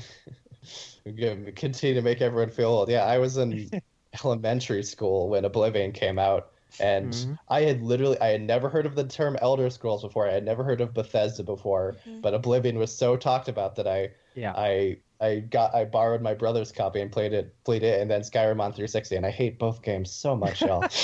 Sorry, I think they're such bad games. They are. Oblivion is actually one of my least favorite games of all time, which is why I've never played Skyrim. I would say they are but bad, that's but neither here nor there. there wasn't quite anything like it when it comes to Oblivion. There was like the Elder Scrolls 3 Yeah. was kind of Morrowind, like it, yeah. but like the fog was so bad and you didn't see the enormity of the world. Well, and that it was a lot of For among loading. on the other end of it, like among the fans, they hated the move towards Oblivion, and they hated Skyrim because Yeah, Morrowind Oblivion is- and Skyrim making it so much more mainstream Accessible. in short, Accessible. but also and that's really what it was. It was the equivalent of like a hardcore grognard war sim, I think is what they're called, right? Where like it's spreadsheets and spreadsheets of But shit. fair, and- but it's also it did also dilute a lot of what like interesting style and narrative was there. Let's be honest, Morrowind was still a garbage game. Oh no! I don't. Morrowind I don't had have, giant shrooms. I don't have that much experience with Morrowind. I don't dispute it's a bad game. It's It's just as, such a bad game. It's just as broken as any other Bethesda RPG. That's and it's, true, but it's the worst not part really about satisfying. it, the worst But part at least about it had interesting aesthetics. One at a time, kids. Yeah, Sorry. that is true, Yeah. but It had but things that are interesting in a way that hasn't happened since like Shivering Isles. that Yeah. is true. It had like the mushroom trees and like an interesting the houses, the world. vampire, or not the houses. Some of them being vampires, but the houses were really interesting. Okay. Kind of the different fields between the guilds was one of the first times they really pushed for Yeah. that. The Thieves Guild versus the Warriors Guild. Sure. Kind of branching quests, but the stuff with Morrowind was archaic even at the time. Oh yeah, So god. I think where Skyrim can probably hang its hat on being the biggest influence, to be honest with you, is open world. Just giving you a sandbox of a world and saying, "Hey, go find your own way."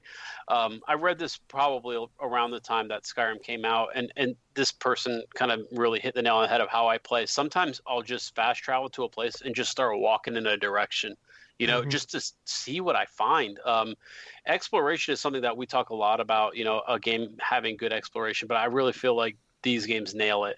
A lot of the iconic things I've seen in Skyrim and Fallout have literally just been skeletons on the ground, a dungeon in a castle where just the scene setting tells the whole story. And I've always thought that was a really cool way that you don't see in a lot of games where you just organically run into stuff rather than it being a whole big set piece.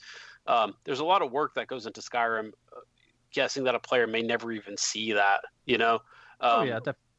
But when you interact, you know, with Maik the Liar for the 5th time, you're like, wow, this guy's actually, you know, telling me some stuff. I think it's interesting that the game plans for that and rewards exploration and patience and just kind of like living in the world rather than just saying, okay, here's everything that you can do all at once. The more time you spend there, the more things you start to see. And I think that's a real smart way to kind of push a genre or even a game type forward, is to just let the player do what they want, and then have fun with it. Sure. Yeah, it did contribute to this trend of games where you kind of make your own fun. Yeah. No, yeah, and mods only do it to the 10th. Yeah. I think Minecraft was probably the biggest game that did that. Yeah, and that's another game we should talk about. Yeah. Which is, again, one of the biggest games in the world. Brought a whole bunch of people who traditionally don't play games into the fold. Oh, yeah. And now has its own conventions and all sorts of other assorted commercializations. They've have all these spin-offs, like they have the Minecraft story mode. I still can't believe that exists. Like, why? It's played on Netflix now. Jesus Christ. Yeah. And they also have like the Minecraft dungeon crawler that's coming out in April. It's just become this, like the there are massive... Minecraft books. Lord and Savior. One thing I think is going to be really interesting is seeing what the kids who were brought up on Minecraft end up creating. Yeah. And Minecraft was so big in high school. I get a little bit of that right now. I think mine is starting to transition out of Minecraft. That's been his big hit for his friends. Roblox, I think, was kind of the initial, then Minecraft, and I'm starting to see them kind of move on. But you know, any game with a building element, I feel like is automatically, like we talked about Fortnite or anything, but I think anything where he can build, he gets 1,000 times more interested just to sit there and build. And where he's actually gone now is Fortnite creative mode, which I feel like is maybe cynically, maybe not. It's designed for those kids who grew up on Minecraft and saying, hey, here's a little bit more tools in a world that you kind of know. Go crazy with it. Fortnite creative mode? Yep. You should check it out. It is. It's a pretty comprehensive set of world building tools. I mean, there's stuff as complicated as, you know, spawn triggers and stuff like that. So you can really mess with it. And I think that's going to be kind of the thing from now on. Our gaming generation kind of dabbled, right? Halo 4 is probably like the biggest one I can think of. But I think you're 100% right. The next generation, they're going to expect to get those type of tools in every game from now on. They're going to want the creativity and the freedom and stuff. And I think that's a really cool place to be when you can let someone not have to fight the game to build in worlds that they want to. It's already there for them. The game helps them. Yeah. Let's not forget that the 2 Dragon's Quest Builder games were pretty successful. Oh yeah. So games that have taken inspiration from Minecraft have taken off in a pretty big way. Yeah. The 2 more I wanted to mention, one's probably pretty quick. I think we've talked it in circles, but I would say that influential-wise, I would say the Souls games. I feel like difficulty as a almost a genre. Yeah, that's what I was gonna say. I think that's a really strong place to be right now. And it's spawned like the Dark Souls of X. Or Dark Souls, but where it's Dark Souls has been really culturally and mechanically influential, inspiring both there are actual good reasons to talk about its relationship to plenty of different kinds of games, while also inspiring a lot of fun, stupid pedantry about people overusing the terminology. I think difficulty was a side note in a review for a while, but now it's something that people focus on, and I think that's a cool spot. And if that's your cup of tea, go for it.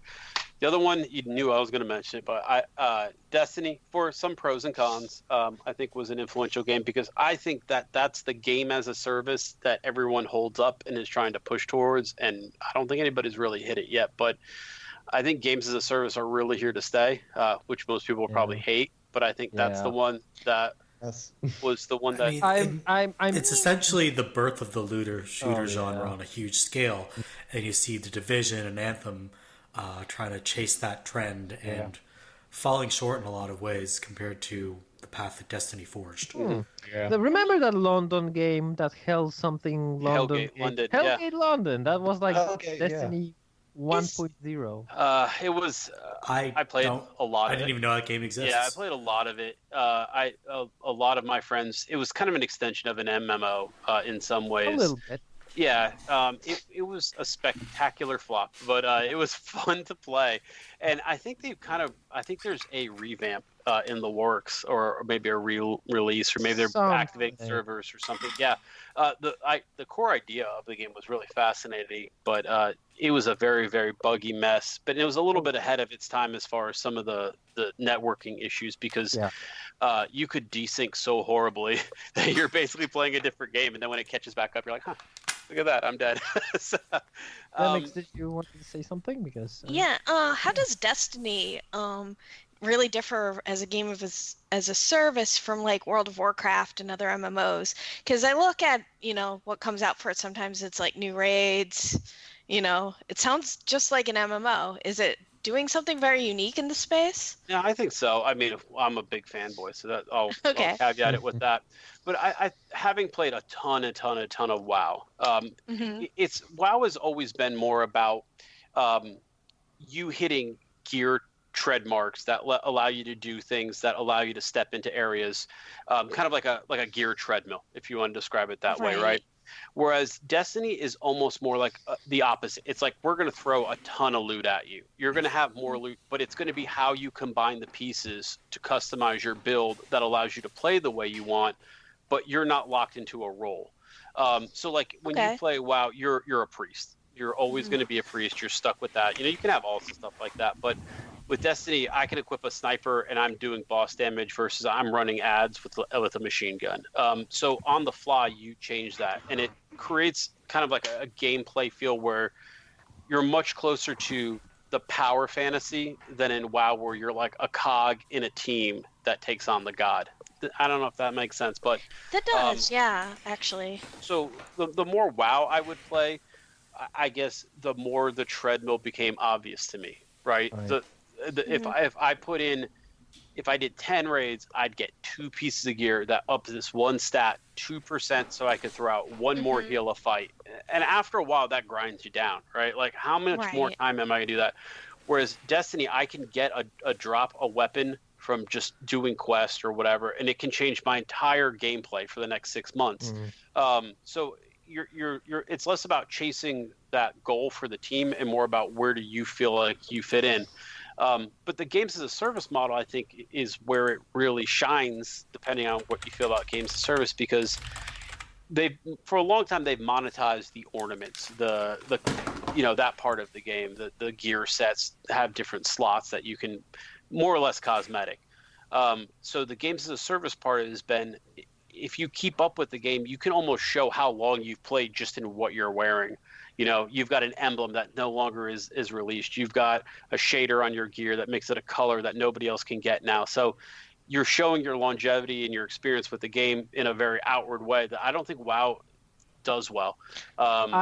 I'd say that's all very detrimental to video games, but that's me. Yes, I understand that you are a fan. I respect it, but I have the complete opposite reaction to all of that. Well, there's very few online games that are going to get away with not doing that these days, though. Do you know what I mean? You have to reward the people who have stuck with you and not punish new players. But how do you do that? Because if I say, okay, well, if I'm an old player, I get a gun you can't get, that's way unfair, right? I mean, like, because now I can. I mean, that gun would actually get worse with. Well, maybe then why would you use it, right? But versus I can dye my armor a color you can't. That doesn't hurt you. That doesn't penalize you. It rewards me, though. So I think there definitely is some built-in FOMO. Don't get me wrong, but I think that every type of online game right now is going to be struggling with bringing in the new versus keeping the old, right? One is silver and the other is gold, I guess. But that's where the games as a service either are being made or broke. And I think that's why you see all the mistakes that Anthem made, and lots of other the games as services that just haven't caught on, is they haven't hit that balance of what you get versus what do you pay for versus where the fun is. Yeah. And games as a service aren't going away. I promise that. That's going to be, if anything, Oh, just no. Like you kind of hit on one of my big sticking points, was that aesthetics have been kind of universally decided as like the acceptable thing to do in loot boxes or to let people miss out on. But if it's a stat stick, or if it lets you quote play better unquote, then that's off limits. You have to have an even playing field. And it does kind of irk me because I tend to be into like the story and creating your character and aesthetics kind of space that's considered lesser than in some sense. It's that's a okay very valid to just perspective. people miss out. I think that's totally true. I think that the lesson learned from probably the Battlefront loot box thing, right, is you can't lock that level of stuff behind a loot box, right? Playing as Darth Vader is something that most people would consider a huge part of the game. You can't put that in a loot box. But what if I put blue Darth Vader in a loot box? You could get Darth Vader, but blue Darth Vader. I don't want blue Darth Vader. That's right. Yeah, that's the point I think Demyx is raising that. Yeah. What if I really value blue Darth Vader? And blue Darth Vader's plus the black Yeah, Darth it Vader? differs from person to person. It's very Sure. personal. It is very subjective, but aesthetics can be fairly argued as a part of the gameplay experience, as part of the value of your experience. Give and me that's a normal frustrating. Darth Vader. I don't care. Give me a blue Darth And, Vader. I'm saying that as someone, I'm the girl who plays Dragon Age, and I'm in the most like ugly, clashing, like helmet on outfit possible because I don't give a. Oh crap yeah, you how gotta my wear that character black looks. weave. I don't care how my character looks if they have the best possible armor. I'm that person. I'm not very big on aesthetics when it comes to my games. In real life, I work very hard at cultivating my outfits, but I'm very sympathetic to your Dragon Age is all about the stupid hats. Yeah, If their hats are the worst in gaming. If real life But gave me statistics, It's kind of endearing. No, I I would don't definitely- care if the helmet covers their face for the whole game because I didn't put any time or work into making their face look special either. I don't care about that stuff. I care about like character. I think just to end up on Destiny though real quick, I think they've added a lot in the past 6 months that have kind of really hit on that balance because of New Light, which is the free-to-play version, right? So they've introduced the transmog system. You can make your armor look like whatever you want it to look like. You can get whatever shader you want pretty much. And the true stuff that they've locked behind the in-game purchase store, it's been a lot of kind of acrimony between the player base, and I'm not totally happy with where they went with it, but you can buy it all, well, most of it all now with in-game loot, besides some certain like really, really cosmetic things, like individual changes to individual guns, but they're getting there, and I think that it's not too long before most games and services realize, and what I hope Destiny realizes, is you got to have a way in-game, if it's really that important for you to get blue Darth Vader. Yeah. Maybe it takes a little bit longer, is. but give them an in-game way versus making everything a paywall. Continue. Sorry. Sorry. One thing I can say that I do respect about Destiny, even if they're not like fully successfully implementing this model, apparently, is like I respect going the free-to-play route. I really do. It's far from my exclusive bugaboo, but one of my bugaboos with games as a service is this thing where I'm buying a $60 game or even just a $40 game in the case of Overwatch, and then I'm expected to just keep pumping money to it over time. Like, as a concept, it's hard to balance, and I like even Overwatch is a good example because there's a lot of still like work that goes into Overwatch day to day, month to month, release to release, patch to patch.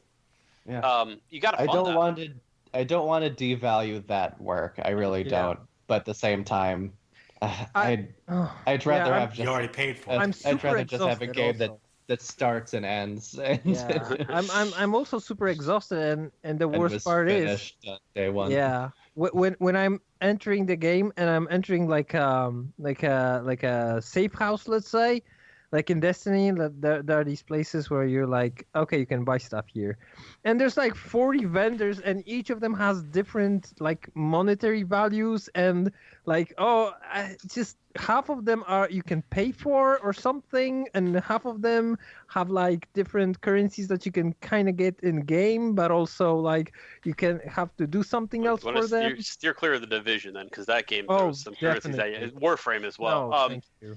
Live service games do have kind of a weird currency creep, I think is what it's commonly being called, which is there's 10 million different ways to get something, and each way has a different way. But I mean, I think Overwatch is probably a good example of a live service game that just kind of has to do what it can to stay afloat, probably within the eyes of certainly Activision, right? I mean, that thing ain't making money.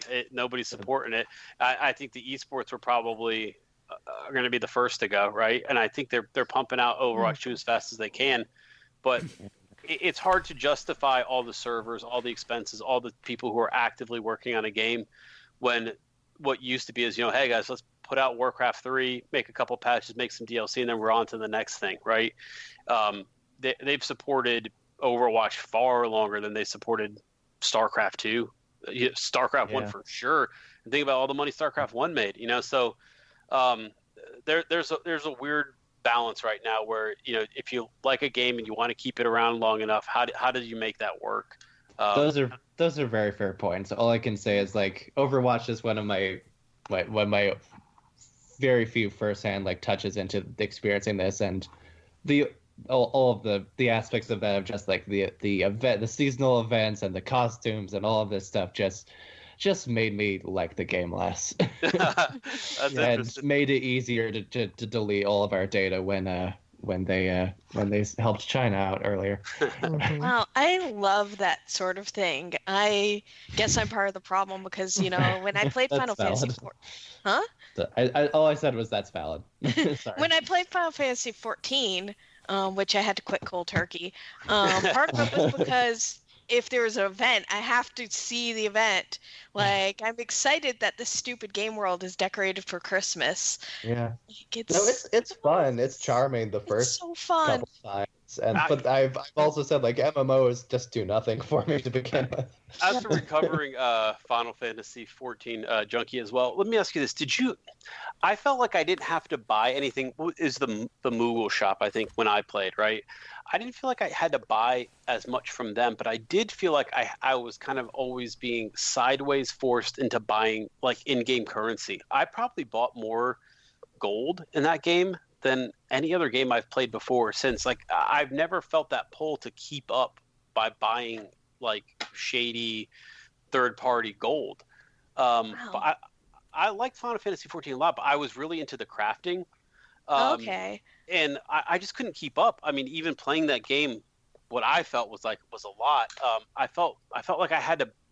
It was the one time I felt like I was pressured to kind of, in order to keep up, spend money outside of the game world, which I thought was weird because in my head I'm like, why don't you just sell me this gold? I'd buy it from you, Mm-hmm. But instead I'm going, buy gold.mmo or whatever, and giving out that money. Did you feel that pressure at all with that game, just to keep up? I never bought gold, and honestly, when you started saying that, I was wondering what you spent gold on. Oh, I think we had a different experience. Maybe. I did buy cosmetics from the Moogle store. I did buy Fantasias. I was very into dressing up my character. I think, at least when I was playing, I think the big push in crafting was you kind of had to corner the auction house on certain things. If you didn't, everybody pushed the price down. And I guess that's kind of the only way.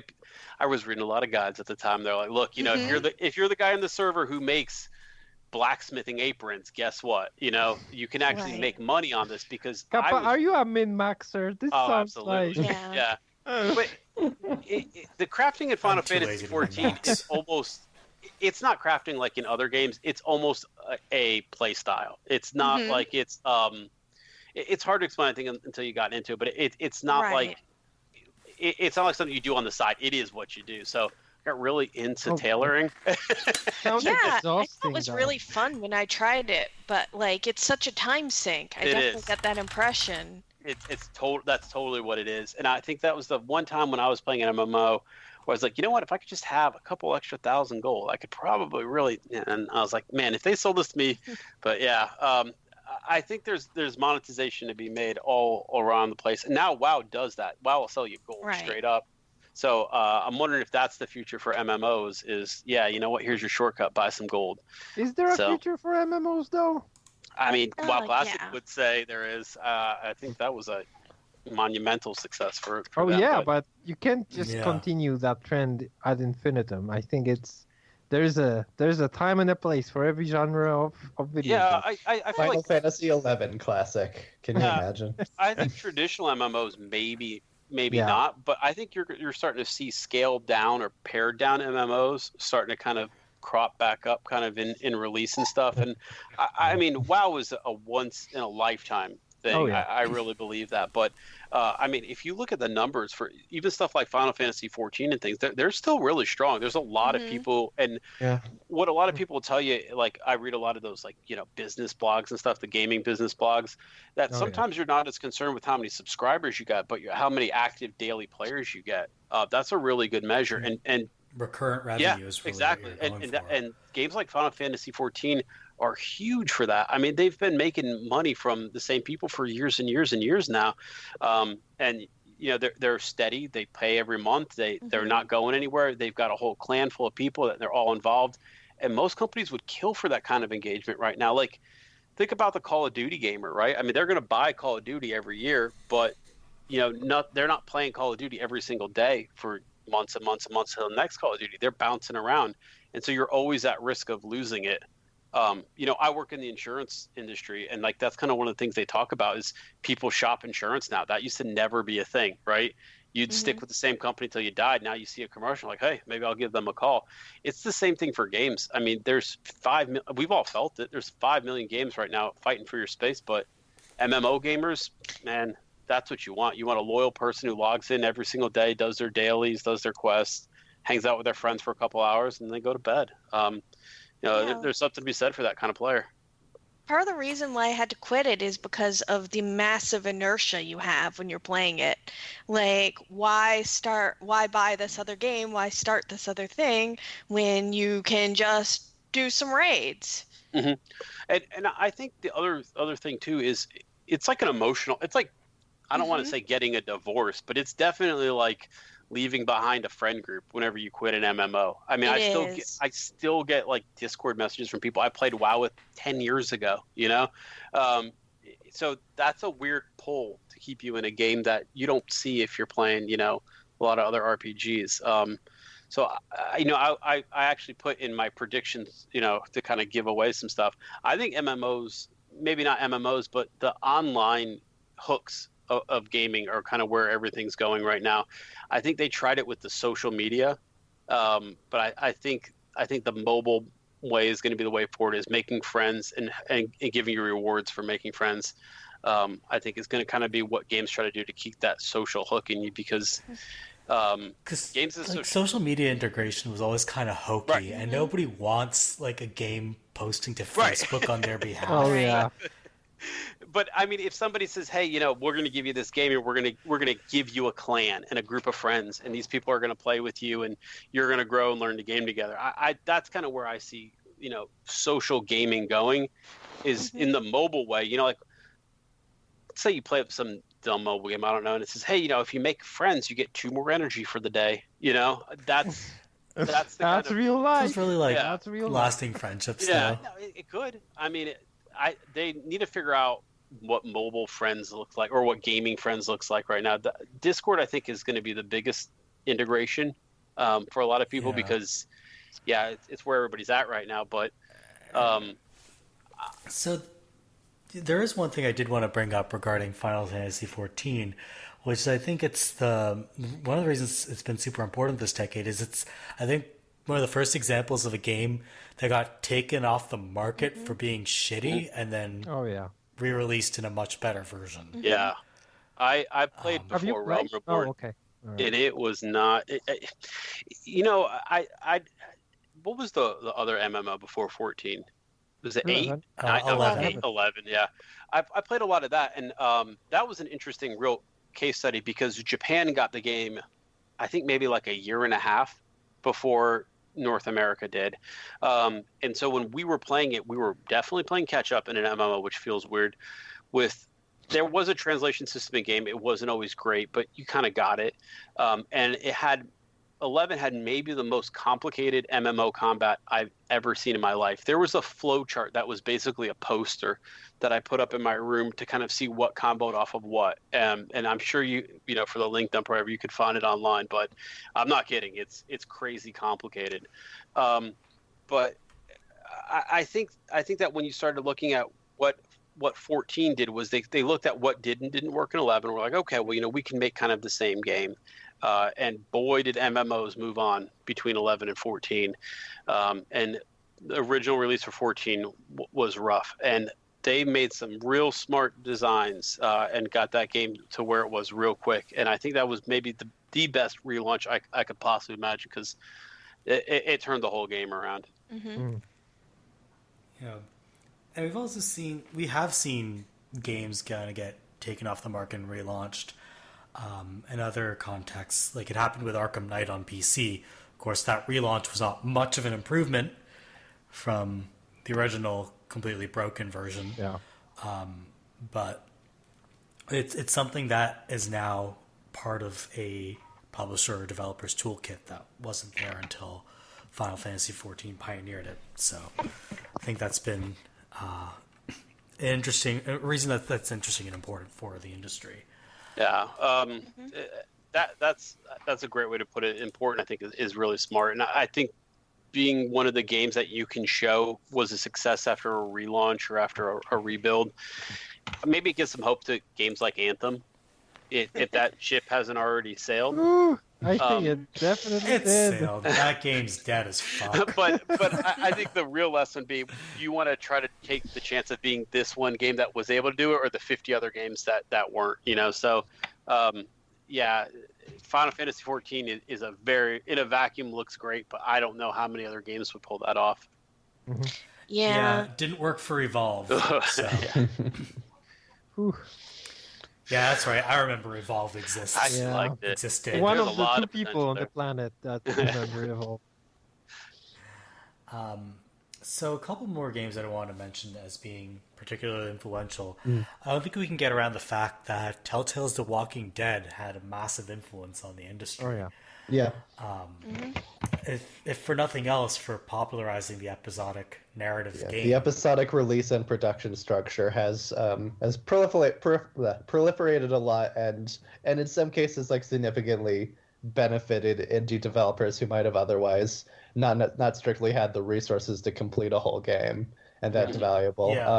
Yeah. Like sometimes that winds up being taken to extremes. Like Life is Strange 2 had trouble with, like it took quite a while for all that to come out, and obviously most prominently Kentucky Route Zero's Act 5 is coming out a little over 7 years after that game started, later this month. Yeah, that's not great. Is But- Final Fantasy VII Remake going to be like the biggest big budgeted Yeah.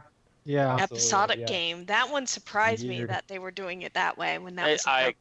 completely agree. It's even crazier that they're still doing it 5 years after they announced it. Yeah. How many episodes are there going to be? We have in no this? idea. They've said they have no idea. That's Yeah, their but- official That is log not- line. It's I- still That's That is still not a $60 that does game. not inspire confidence. Wouldn't buy it be it. like Well, one per Tetsuya CD? Nomura is a mistake of a human being. Sorry. Oh, Jesus Oh. Christ. Sorry. I mean, he kind of is, but Yeah, he's not. Like a glorious Even if mistake. you're really big on stuff that he's worked on, like I don't think he's been good for them by and large. I'm not even sure on the battle modes. There's 3 now, right? I have the no new idea. combat modes. I'll have to the look that up. 7 remake, I don't know. I think there's don't one care they're that calling much. classic, one they're calling normal, and then there's Call me another one back. that's like the story one, like Call where me- you basically don't aren't fight. just going to be difficulty levels. I kind of got that impression. I'm not I sure. think one's more turn-based and one's more action-based, Oh, okay. but I might be Yeah, mistaken. they did want to because- give options for people who wanted it to be closer to the turn-based combat of the original, but I don't think it's like fully turn-based or anything. They just like modulated it a It's bit. for like Valkyrie Revolution. Yeah, Yeah. that just kind of snuck out like towards the end of the year, and I missed it. But yeah, that's a weird game to make episodic. I get Hobbit vibes from that one, to be honest with you. So, That's a good comparison, actually. That is a very Never apt go full comparison. hog, man.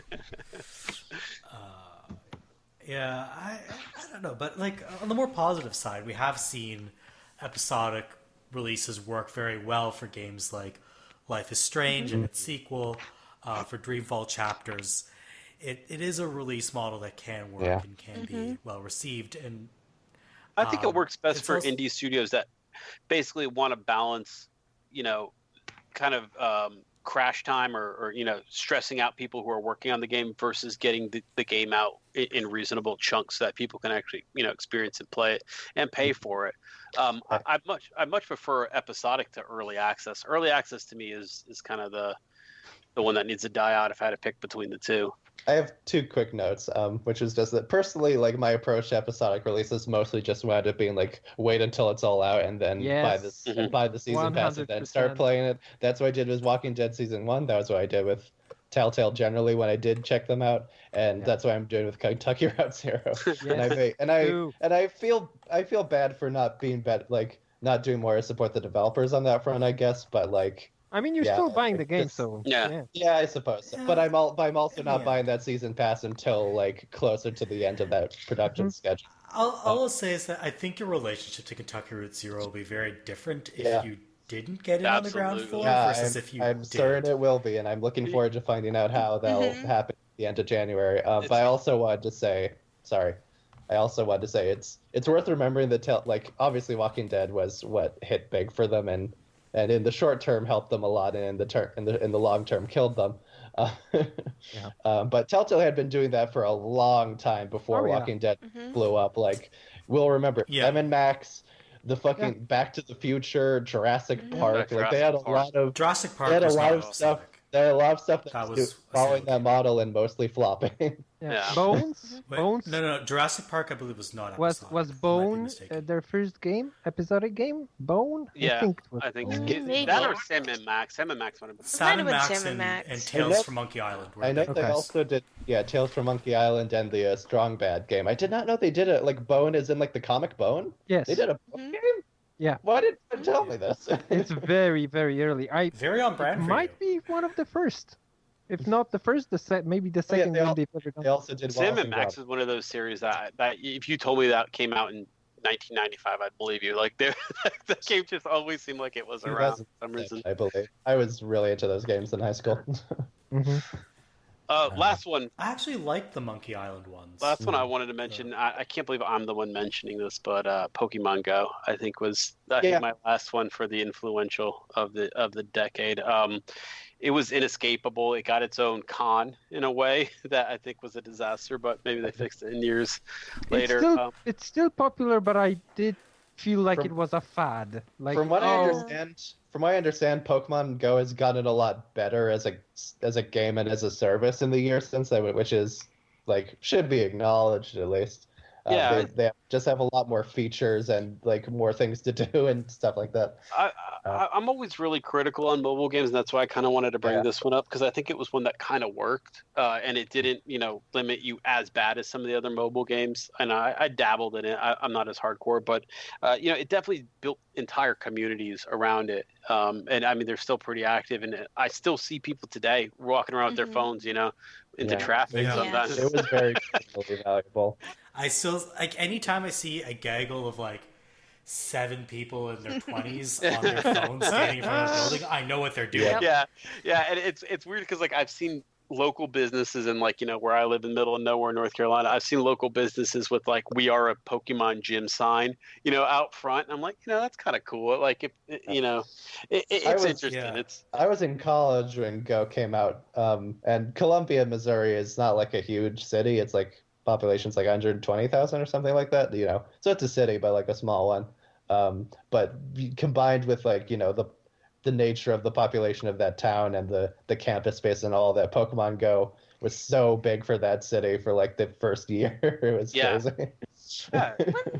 One thing about Pokemon Go is it was a massive juggernaut when it came out, obviously, Yeah. but do we think it's going to be really influential? Because I don't really see many games I guess that what can I'd say replicate is it or take from it. it influences people, and it definitely meant that in the same year where Super Mario Run was kind of a flop, like it meant that Nintendo was going to keep investing in mobile gaming, which is Right. arguably a thing that's mostly for the worse. But Yeah. Right, I find that like Nintendo's investment in mobile gaming post Go was really in the mold of mobile games had come before, which was kind Yeah, of that's unfortunate. fair. They got into the Gashapon, kind of the cookie clicker With like type Fire Emblem game. Heroes and all Yeah. that. yeah, I guess it's just that they were motivated to and had the resources to keep doing it rather than that they were Right. following its model We- for sure. I think Oh the yeah, problem there is was a Harry Potter game that's in the model Yeah, of Go. I there don't know was. how well that's doing. Eh, not very. Yeah. So what I'll say is that I think it'll take some time for these AR style games that are inspired by Go to come out because Yeah. game development just takes some time. Yeah, that's fair. But I do like the idea of a walking unsimulator. So there's a lot. hopefully they make more of There's these. a, there's yeah, a lot should- of. I just yeah. remember yesterday. Sorry, yeah, Shintaro Furukawa just yesterday said like, yeah, we are doing more AR stuff, more AR games. We're still working on that. Alright. So we'll hear more Yeah. about that in like 2 more years or something. Yeah. It'll take some Yeah. time. Last thing that I want to mention that I think has been very, very influential, but we haven't really touched on it much, is the idea that Dear Esther kind of Yeah. like touched off the trend of Yeah. quote unquote walking simulators. I would And Can I actually. go on record and say I fucking hate that term? Sorry. Yeah, I really that's do. that's a bad term. But I would combine like, okay, I would lump it all under like the rise of indie video games in 2010s. Like, Yes. I Yeah. think that from the beginning, they like the first. I think first big indie game is Love Him or Hate Him, Jonathan Blow's Braid. Braid, Yeah. Really like it paved the way for like the everything else that followed, and like That was the previous. That That, was was like 2008, the but aughts, right? it It was did like 2008, pave the but- way, and we for all the bad trends that we mentioned, and we mostly, from my perspective, mentioned bad trends up to now. Yeah. I think that the indie game rise of indie games is like the best thing that happened to video games. Absolutely. I would say there's actually some negatives to the indie thing too. Oh, yeah. If we want to get into that, like, Yeah, like there is. the ways that like tropes of indie games have like codified so firmly to the detriment of people who want to do things differently is really unfortunate. Like roguelikes and pixel art platformers and all this stuff is like that's really dominating, and like you have the very rare like Hypnospace Outlaw, where it's just like that's like I haven't played Hypnospace Outlaw, but that's something that's like genuinely doing something very different. Yeah. And it's really hard to see that many of a game like that that's actually being upheld by a lot of people. And that's But Hypnospace Outlaw is basically a text-based her story. yeah. A little bit. So that's really underselling. But it, I would say Okay. that the positives it is doing something quite the different. positives outweigh the negatives, definitely. Yeah. No, I think Yeah, that's, I mean- that's fair to say. No, I Before indie games rose, you wouldn't even get something like Hypnospace Outlaw. Like, well, Yeah, nobody would ever. well, I dream of don't making know that. when itch.io was founded, but Yeah, but like, but I would say that the investment of time and money is different in the Yes, 2010s. Comes no, I agree. Yeah, it's- as like, no, probably it's a sorry. That's It's a probably real Kappa, you're industry saying? now. It's a real Yeah. industry now. It's a real Yeah. like it's and that's valuable. Like things like Nintendo giving an indie developer who's made one game money to make a Zelda is really Yeah. cool. Like that's something that was unfathomable for a really long time. And no, I Like- People really love Cadence of Hyrule. yes. yeah. I think Worked out. to me, the predecessor of the indie games in this decade was really like stuff like Congregate Mhm. and Newgrounds, where people Oh, were I making spent so much flash time games. playing Yeah. Rebuild.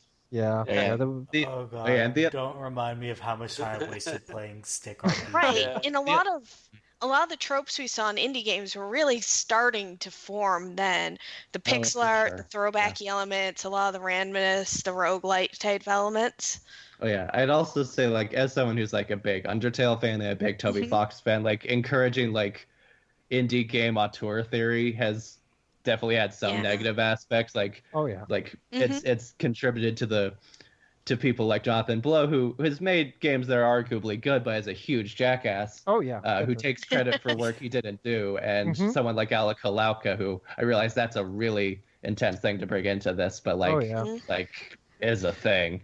I think I've kind of got to the point with indie games where I feel in a way like kind of like indie films, I guess. I have kind of the same outlook where I can enjoy them. I'm glad they're there. I'm glad they exist for people, but I don't necessarily feel like I'm compelled to play a game just because it's indie game. Same way as I don't feel like compelled to watch every art house movie that comes out, you know? And that's just kind of where I've gotten with it. For a while, I think in like the early 2010s when indie games were coming out every week, I was like, oh, I've got to play this one. I've got to play that one. I've got to play, you know, like the volume was a lot less back then. But it felt like every you could play every big indie game. But it felt like every single one was important. This is the game, you know what I mean? Like just the way the buzz kind of came around indies around that time. But I think I had to get to a space where I'm like, look, I don't need to play every good walking simulator. Yeah, this Dragon Cancer looks amazing, but you know, maybe I don't need to play. You know, I don't know how to. There's a deluge of like that Dragon Cancer is a game that I feel bad for disliking because I don't think it's a game that's meant to be liked or disliked. It was someone that as an example. That Dragon Cancer was someone just like doing self-therapy and they published it like which is also amazing actually with mass media. I mean, it's amazing that they could make it. That one as an example to say like I think people should just have therapy instead of publishing the therapy. Oh, yeah, I mean definitely, but it's such an amazing thing that it happened. Yeah, I don't dispute that. Sorry. I think that we're really in the infancy of individual people telling their stories through games. Yeah.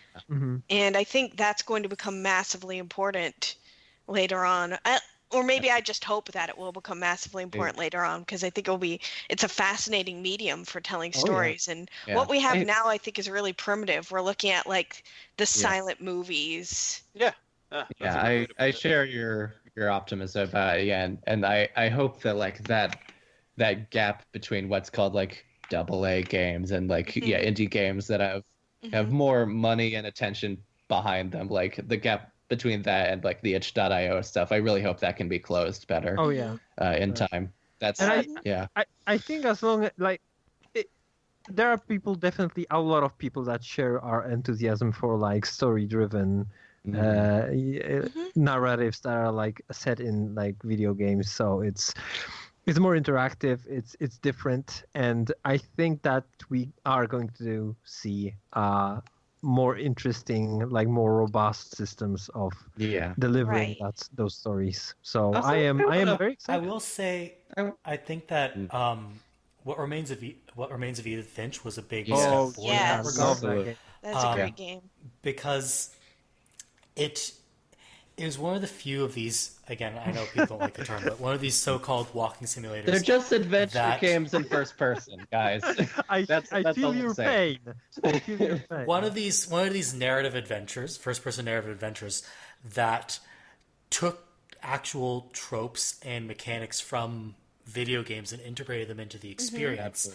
So it's not just like, say, Dear Esther, Gone Home, Everybody's Gone to the Rapture, just kind of walking around and interacting with things.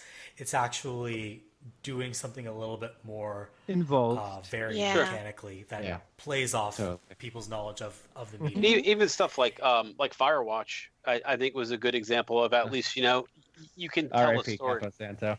Sorry, that's sad, but yes.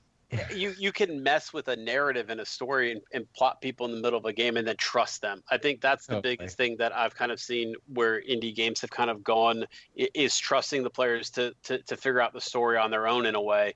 And sorry, that's kind of like. Yeah, continue. Sorry, I will butt in later, but I will. I have another thing too. I think that's kind of like a learned group intelligence. Like, I think people almost have to learn how to experience these games before you can tell some of those stories, like Firewatch or Gone Home. I think is another really good example where like you spend Gone Home waiting for something to jump out because that's the you know what I mean? But like if you played Gone Home today and you were used to those types of games, you're like, oh, okay, I get this. This is whatever you want to call it, not walking simulator, but you get that genre a little bit more than now you scared me. I'm sorry. I'm sorry being so aggressive about this. I thought I was playing a horror game because that was how that medium had communicated to me in the past. And if you're walking down a corridor, get ready. It's totally, and it purposely plays off. Absolutely, that's smart. Yeah, there are jump scares in that game. So speaking of Camposanto, they came out with like 50 Flights of Loving. Flights of Loving, that was their little teeny bit game before they went a little bigger. And it was like amazing when it comes to like showing narrative through video games. Wait, are you talking about 30 Flights of Loving?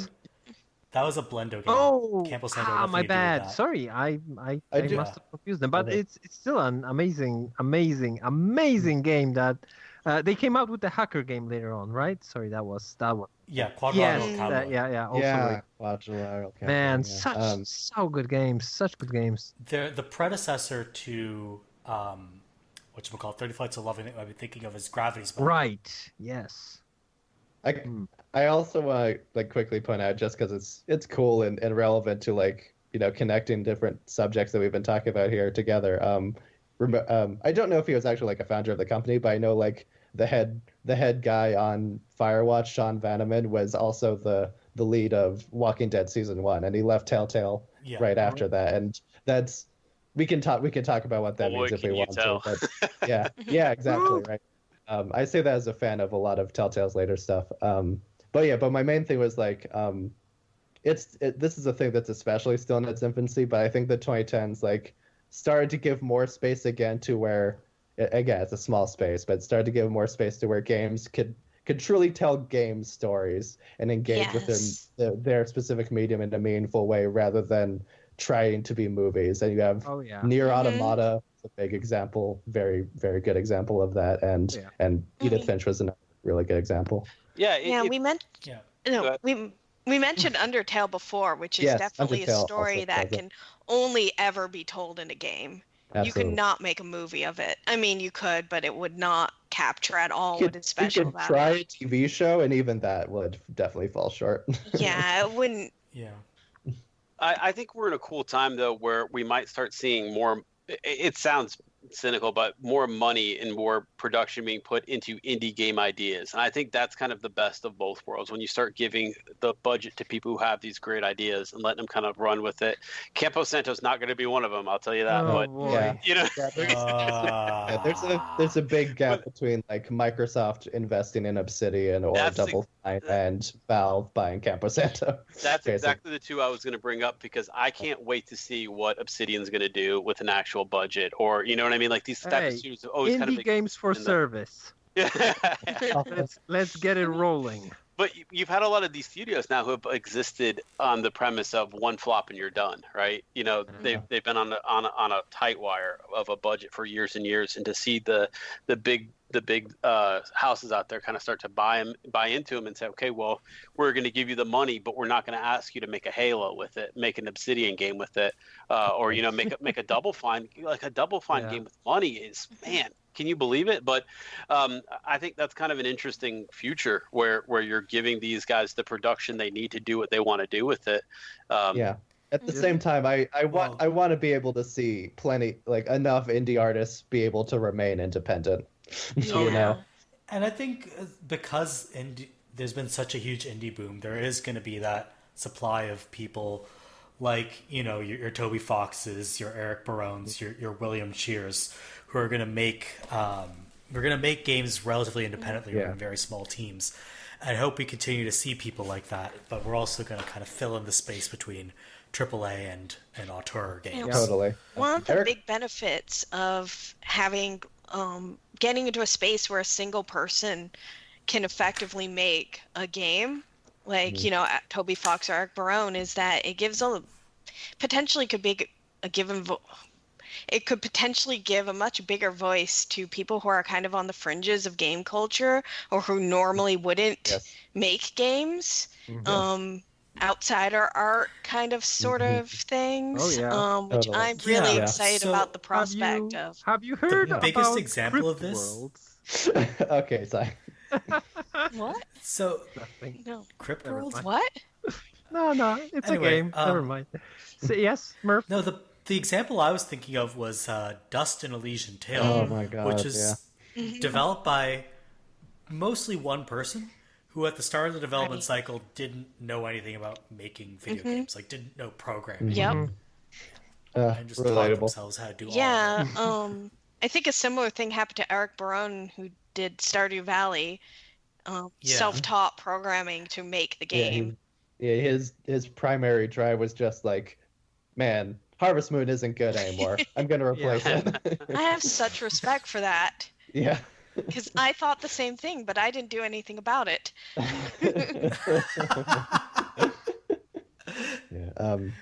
Also interesting, just small note, is like Eric Barone severing his relationship with Chucklefish, which was, that was for specific reasons that we don't need to talk about too much. God knows we've talked enough about the toxicity of the games industry in this podcast across its whole history.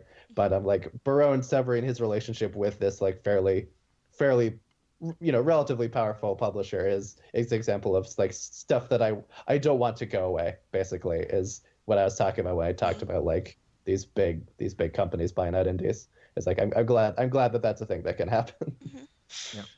Yeah, I mean, P kind of single-handedly bringing in a large portion of their revenue. Yeah. So he has the power to do something like that. Yeah, that's true. For smaller creators, I don't know if they have that kind of clout. No, that's fair to point out. Unfortunately. Yeah. So. Yeah. I mean, good on Barone for making that decision. Yeah, totally. So I think we've covered pretty much every game that ever had any influence over the past decade. And so let's kind of look ahead now to 2020 and the decade ahead. And let's just throw out our weirdest, wildest, wackiest predictions, or more sensible ones if you want I only got to play wacky it safe and ones, be a sorry. coward. I Sorry? only got wacky ones. You only got Number wacky 3, ones. it's happening. Hear me out. Yeah. So for 2020, I got one realistic prediction and one kind of wacky prediction.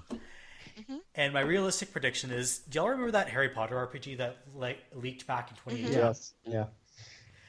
Yeah, I'm almost certain that's going to be a PlayStation 5/Xbox X launch title. Yeah.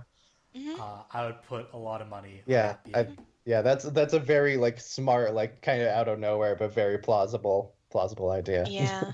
Yeah. I mean, I'm also interested in what Playground Games have been working on, because they haven't worked on anything since Microsoft bought them out, or haven't publicly worked on anything. And all we know is that they're working on a AAA open world action RPG. So my guess is that's also going to be an Xbox X launch title, and Xbox X is going to launch with 2 big AAA RPGs, which is going to be an interesting fit for Xbox, because you wouldn't think you wouldn't typically associate those kinds of games with the Xbox brand. So I'm interested to see how that all plays out this fall. All right, I've got Sorry, go ahead. I thought we were going to do them in order, but if you want to do yours, go for it. Okay, so we're doing one realistic, one wacky. That's Oh, right. Okay, so tell me your realistic. Too much prediction, pressure. Okay, so I'll do my realistic. Was yours your realistic or your wacky? Papa. That was my Okay, good. I realistic. just wanted to make... Wait, was that supposed to be? Did that I don't sound know. wacky?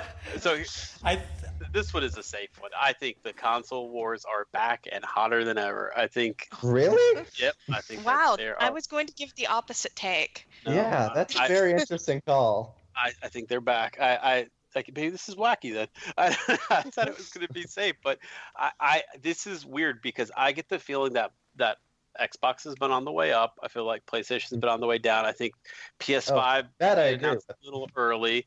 I think Microsoft getting back into the gaming space, and I think that you're starting to see a lot of these weird little. I mean, all CES was how many companies can make a fake Switch, right? So I think it's back on. I think that you're gonna get the forums full of fanboys, green versus blue versus red all over again. It's gonna be the. I mean, what's going to differentiate them? Well, besides where your friends are and what the market leader is, I think that's been the thing for a while now. But you're going to have to convince your friends about, hey, come to this or come to that if you're a console person.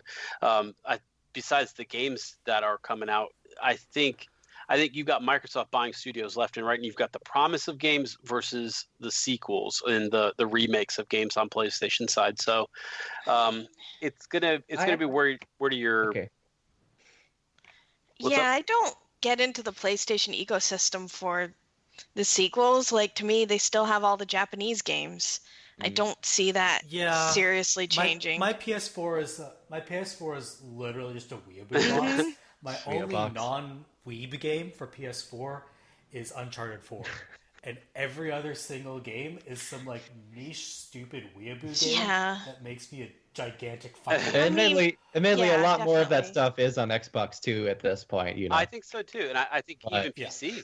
I think where your PS4 exclusives are still going to be your Last of Us, is your Spider-Man's obviously isn't going anywhere. Those types of games are where you're going to be looking at your PS5 and see what they can do, but. With that streaming box coming down the line, and with Microsoft selling more of a package than a console at this point, I think that's going to be where people are going to have to make some decisions about: are you embracing the future, or are you kind of just hoping for a little bit an iteration on the same? So these are things I already had written down, but they work really well as a response to what you're saying, Kappa. So do you mind if I step in? No, go for it. Okay. Yeah. Okay. So what I do agree on is that I think Microsoft is like pretty well positioned to take a lead in holiday 2020. Like, unless they just like Wii U level bungle the marketing for these new Xboxes. I mean, they kind of already have. Okay, no, hold on.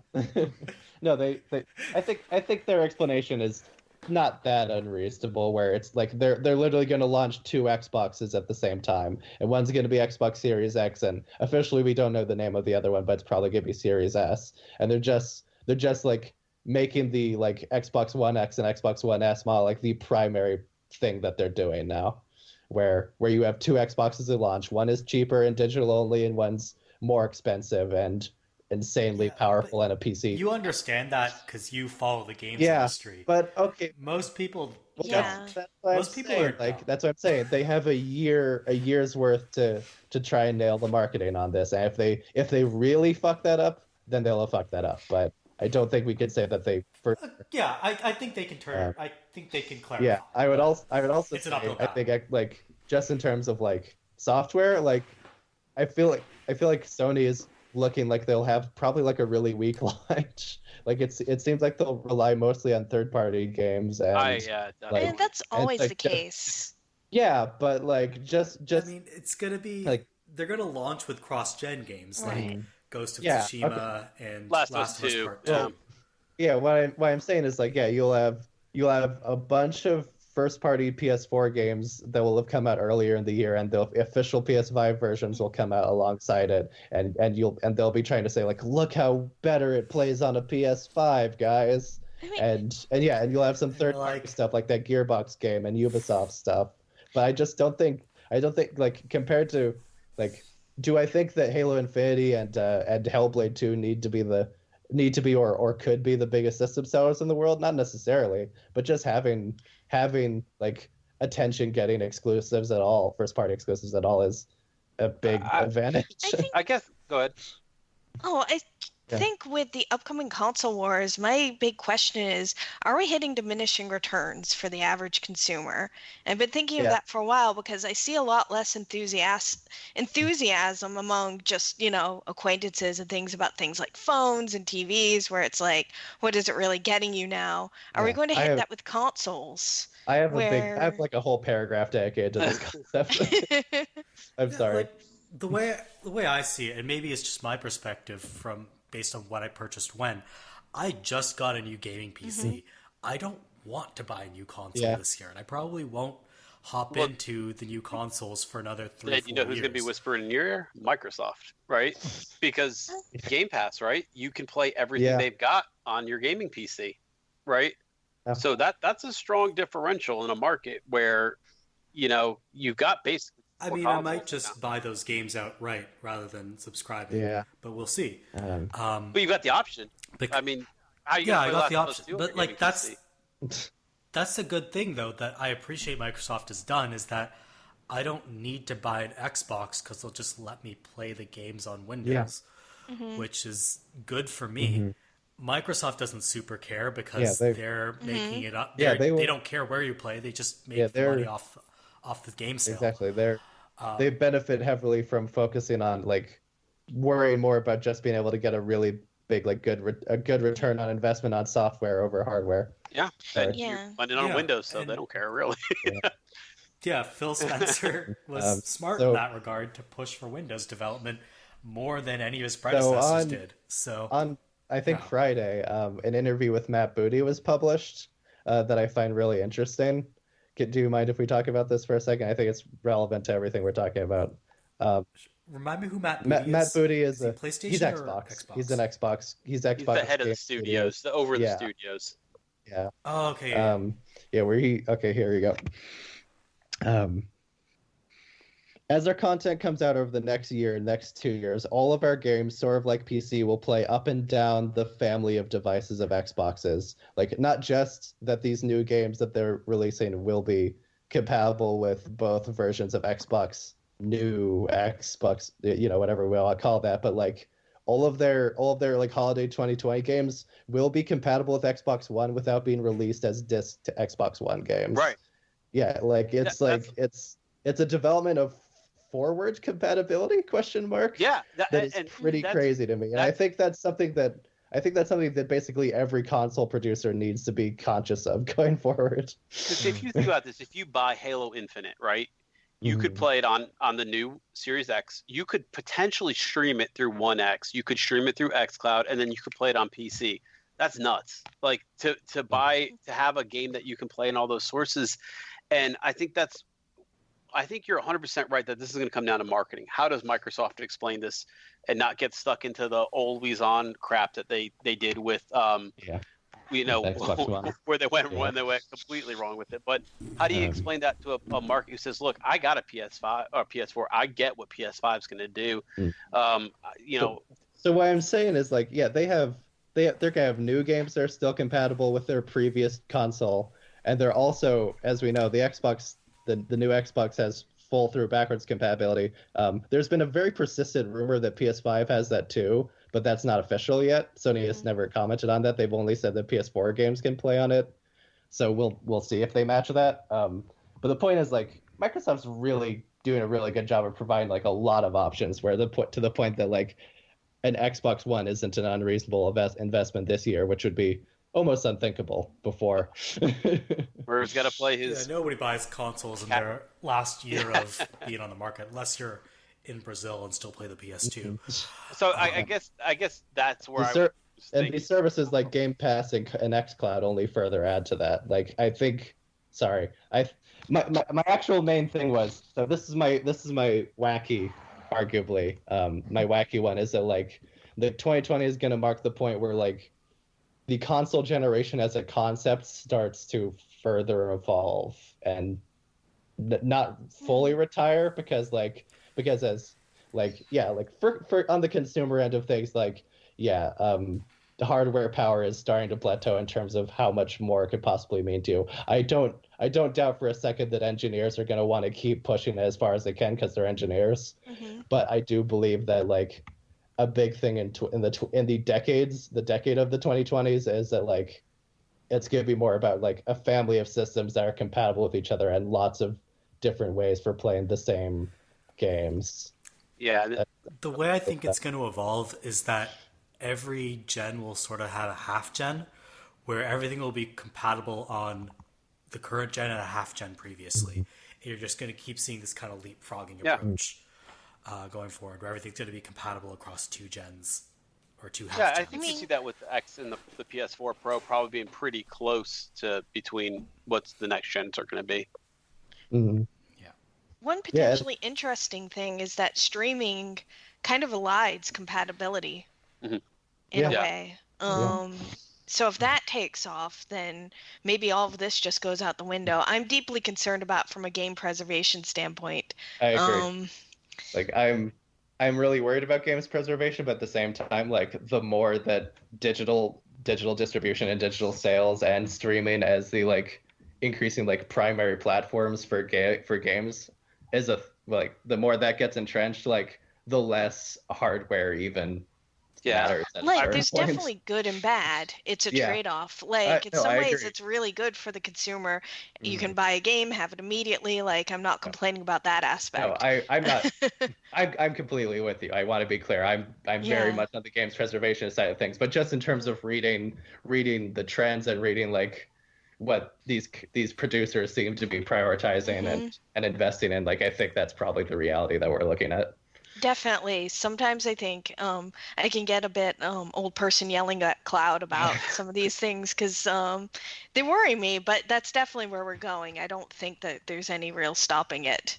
The most literal old person yelling at cloud. Yes.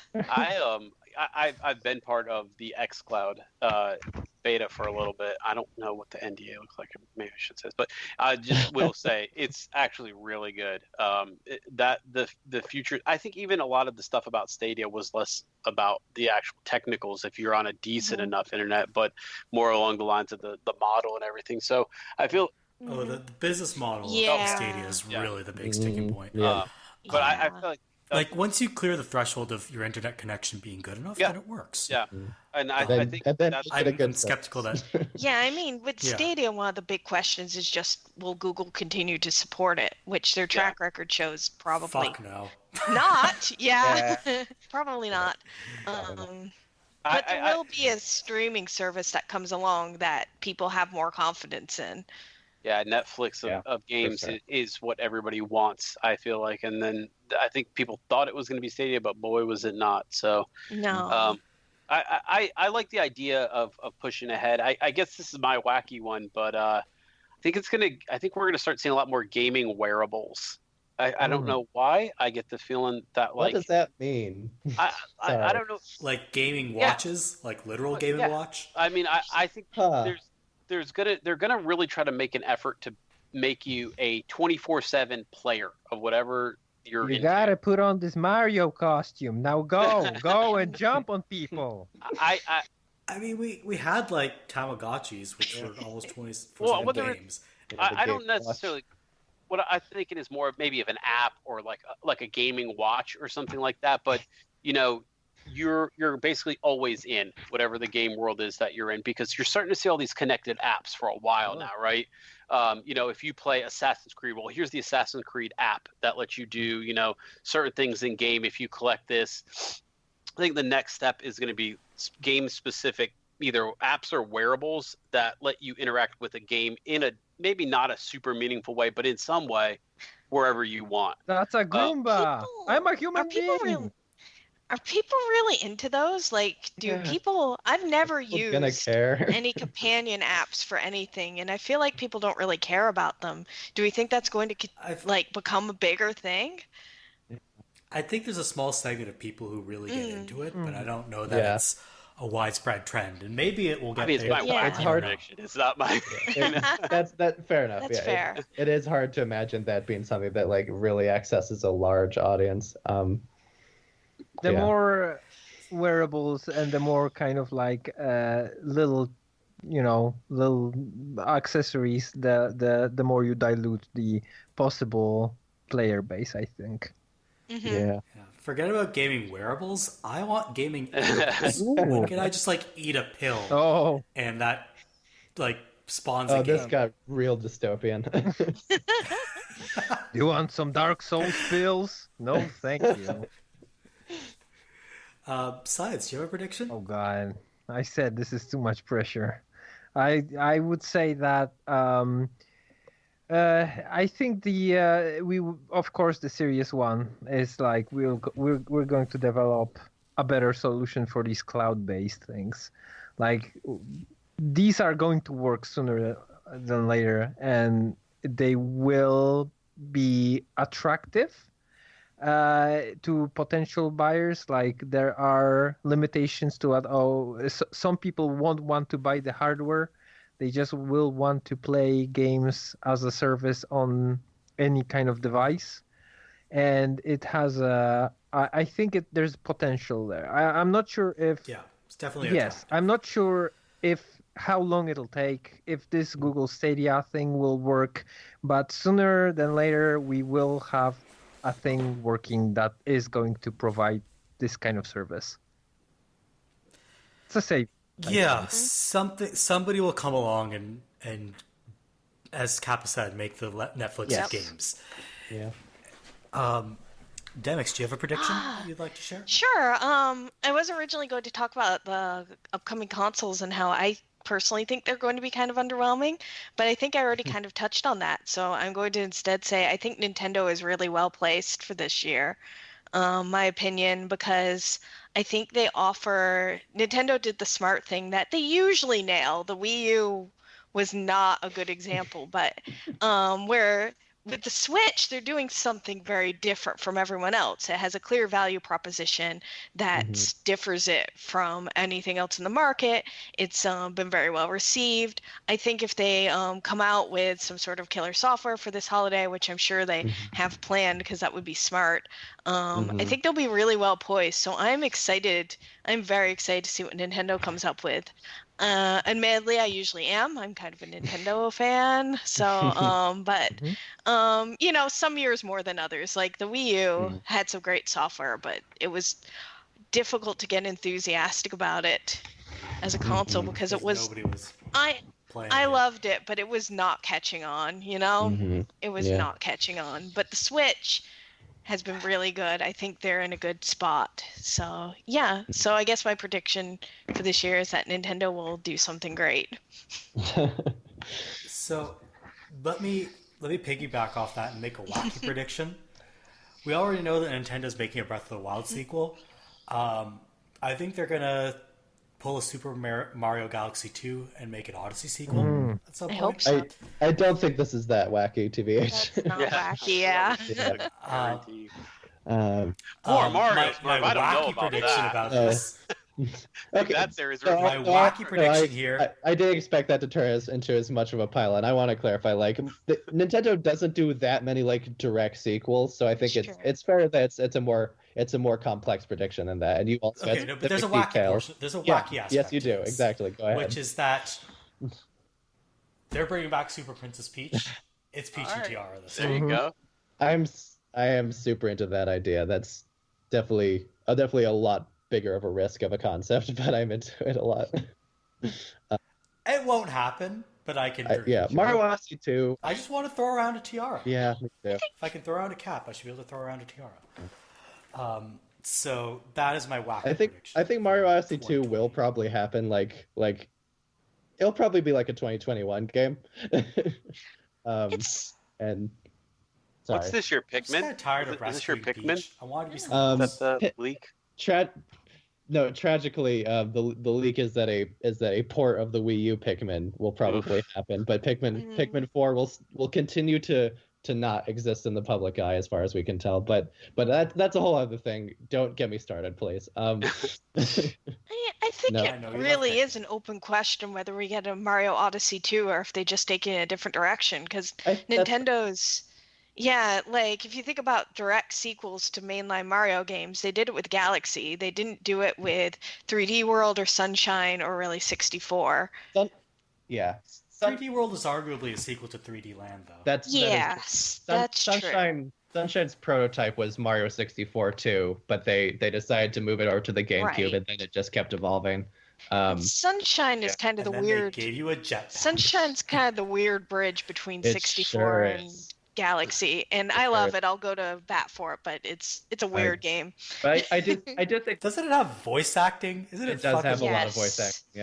Yes. Yes. I do think the most reasonable parallel to make though is the Galaxy situation where so Galaxy was specifically a product of them responding to Sunshine not doing that well, and then when they were so happy with like the popularity of it, but also the critical success of it, like they decided, let's just keep building on this for a little while. We have enough ideas that we didn't get around to that we can do a sequel off this. Yeah. I think Odyssey is totally like, it's in such a similar situation where it was the most successful Mario game in like a long time, and also like there's so many like new ideas that it was bringing to the table. It's hard to imagine they don't have more stuff that they can do. Like for a matter of fact, we know looking at the art of Super Mario Odyssey book, like we know there are things that they thought about and scrapped, including Bowser.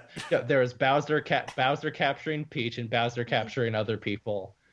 So like Bowser capturing people, Peach capturing people. I think those are things that are on the table, not for full games, but like for parts of a game. Definitely. Wasn't there also- planned DLC too? No, At some point? I don't think they ever probably planned DLC for Odyssey, but there was cut content. Like there's evidence that I'll bring it back Sunshine. There was a Delfino Isle kingdom that they cut during development, and That's I think I know, right? But I think in Odyssey 2 would like while also bringing in these new mechanical ideas, it would probably like in terms of worlds, it would probably lean harder on nostalgia, which Odyssey mostly didn't. I mean, that's my pick. yeah, I Aside think from that, the whole Super Mario 64 Well, thing yeah, at the which end. is the post game, yeah. right. Yeah. I think that one small difference between the Galaxy situation and the Odyssey situation is that Galaxy was so rushed, which is kind of rare for a Nintendo game to have such obvious marks of being rushed. Was Galaxy really rushed? Sunshine Yes. Like I didn't know that. Galaxy has things like how if you're playing as Luigi, you still see Luigi in the Luigi missions because they just didn't have time to properly swap out Mario. It has a whole kingdom that was just a flipped color palette swap. Like, Wow, I did not know that. Galaxy has a lot of scars in it. It's kind of a fascinating game, and I think Galaxy 2 came out of a lot of the cut content. I'm not sure Odyssey would have the same volume. I think definitely there's a lot of places they could go to if they do want to make a sequel. That's a very fair point, and I'll concede on that. We'll see where they like, go with Yeah, this. see. I genuinely didn't know that Odyssey had like noticeable development issues like that, because I know Sunshine was famously rushed, but Yeah, I mean, I think interesting. Galaxy is my favorite Mario game, but yeah, it's yeah, partially because it's a little rough in places. Weird? It's weird, yeah. it has things like Rosalina's great backstory. Galaxy's really good, yeah.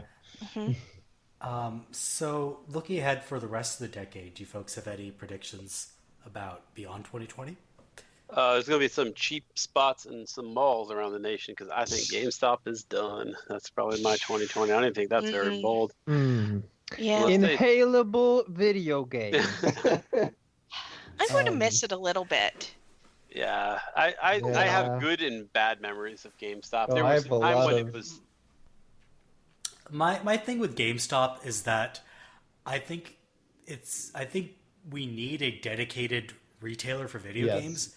It's just that GameSpot is the absolute worst iteration or Well, example. it didn't of used to that. be. When it was EB Games, it was like kind of before the industry was the industry. It used to be like you would go in, they were knowledgeable, they talked to you about stuff, and it was more kind of like I don't know, it kind of had that feel of like a small video store, like a local video store. Like, oh, did you like this? Well, check this out. It kind of had that feel for a little bit. But once they started pushing their cards and their magazines and their, the pre-owned and this and that, it all started to kind of fall apart, and the money and the business aspects of it started to kind of come more to the forefront. But that was probably an EB Games thing more than a GameSpot or GameStop game type Yeah, thing. But I'll have to take your word. Let on me that. give this as an example of why I think GameSpot is flailing.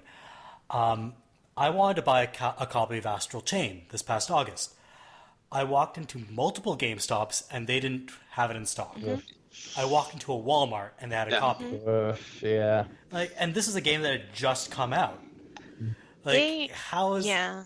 how can GameStop stay? It's not like Astral Chain was like this massive system seller or anything like that, but it was a fairly prominent game. You'd expect a dedicated video game store to stock it, right? Like, that's not crazy. That happened to me with Borderlands 3, which... Wow. Yeah. That's a huge one. Yeah. That's ridiculous. Yeah, I went to the GameStop and they're like, no Borderlands 3 unless you pre-ordered it. It's like, you really didn't order additional copies? Yeah. Like, what are they doing? How are they making money? They're not. Well, Well, famously, the they're latest not. game. Yeah, they're not. Yeah. I think the transition for me. Do you remember Babbage's? I don't know God. if anybody Yes. remembers Babbage's. I'm way too young I for do. Babbage's, but I I've lived heard in of it. Canada. So when Babbage's that was like existed. just PC games. Like they didn't really. They started to dabble into it, but it was a very weird spot to go into because it was very much like the curated experience. And Babbage's was cool. Like Oh, the Canadian equivalent to that was there Comedy you go. Center. Yeah. Anyway, So you never mind. would go in and it was almost like you could get shareware, you could get demos. I mean, it was almost like What?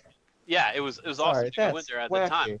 They would just Yeah, have I've like a little heard kiosk. a lot of people playing, getting Doom shareware from there. Yeah, that's exactly like where you would go and you would just pick up a shareware disc and you'd go home and play it, and if you like it, you go back to Babbage's the next day and buy Doom. And it was like I vaguely remember this. this was mind blowing as a this. kid. Yeah.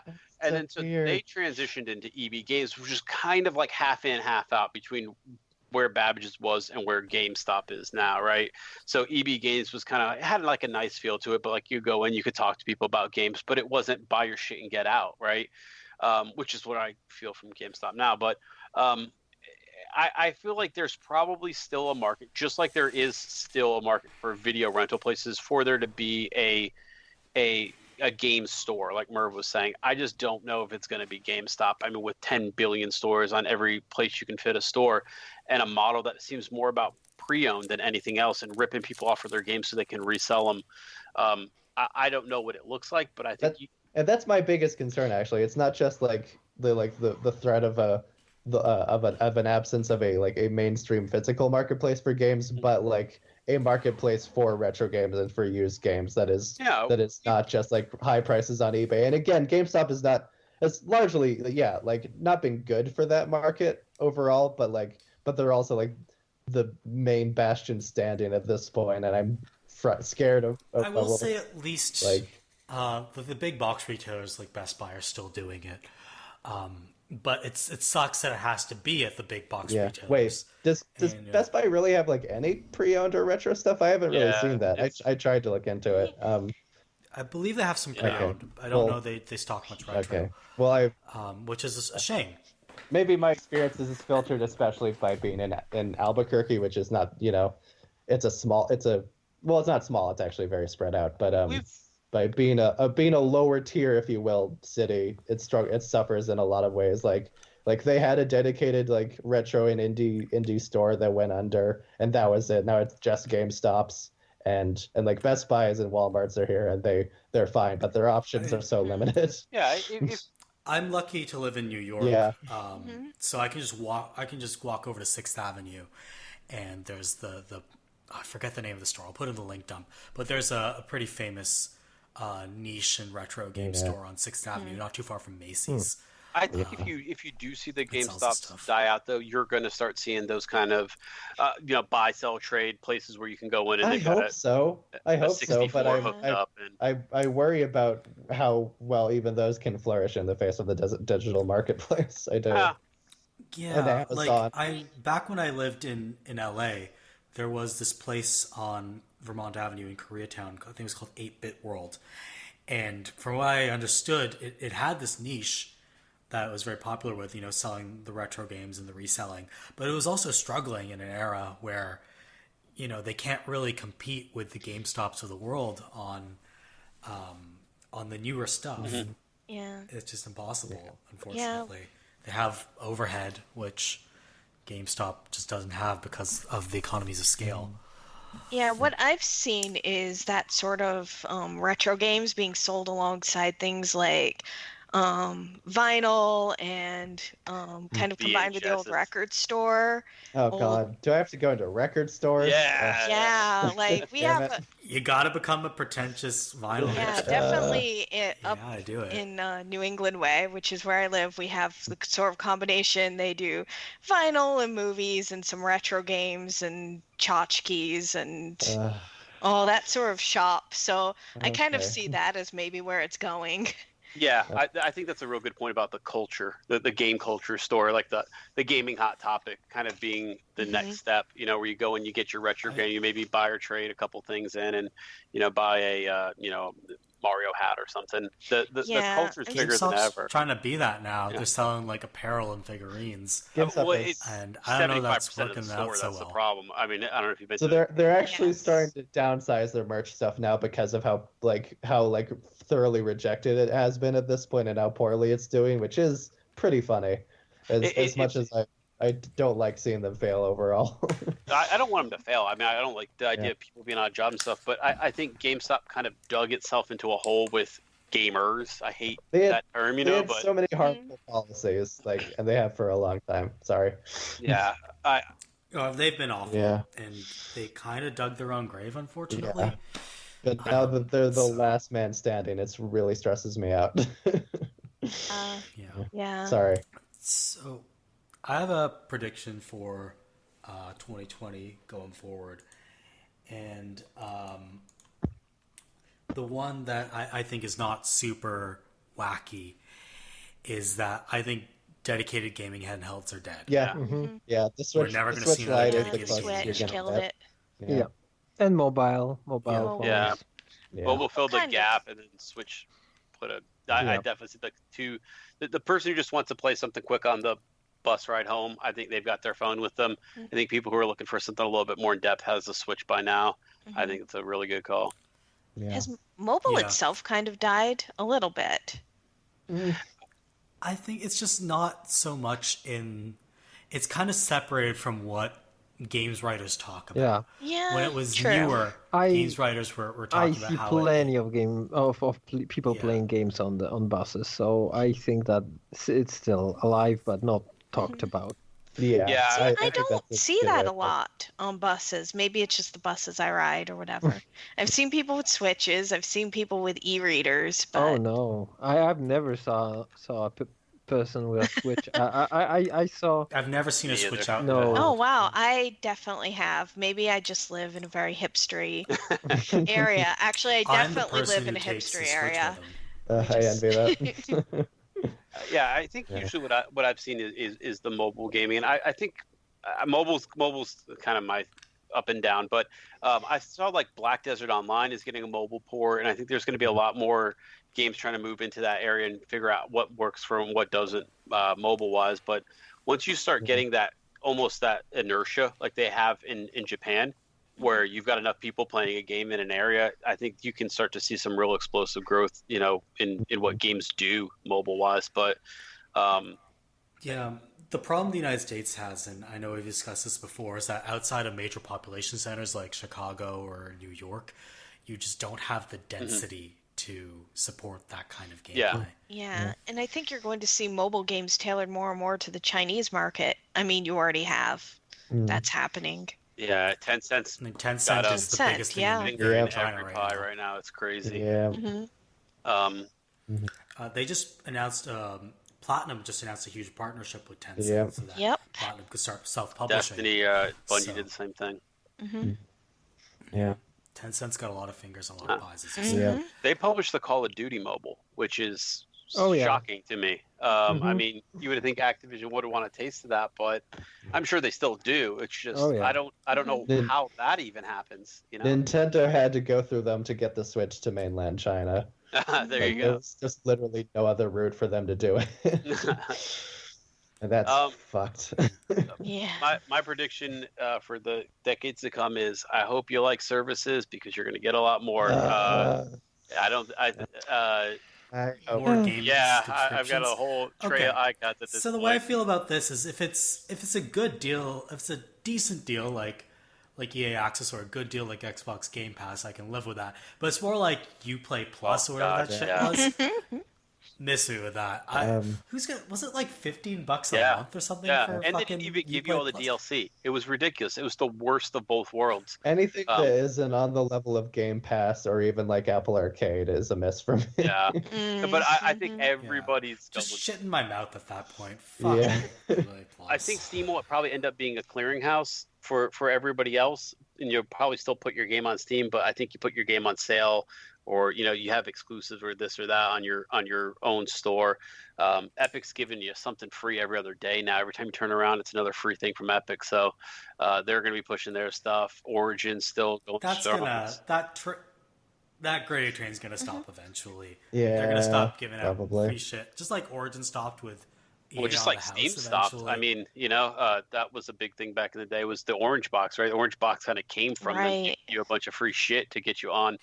I mean, when I bought Half-Life, I was never so mad to get a fucking code in a box, and now that's just normal, But like Steam bought its way into the exact same way, so they're just following the blueprint that they were given, but. Following out the blueprint 10 Yeah, years too late. yeah, but I everybody's going to be on this train of a store or a front or a service or whatever you want to call it. But Oh, yeah. Oh, yeah. Like the latest Call of Duty, that's on Yep. the Battle.net Yeah. client. So I had to download that to my PC. I was not pleased. But, they'd probably steal some of your data, I'm sure. But who doesn't at this point? like, what are they gonna get from me? I'm like the least interesting person in the world.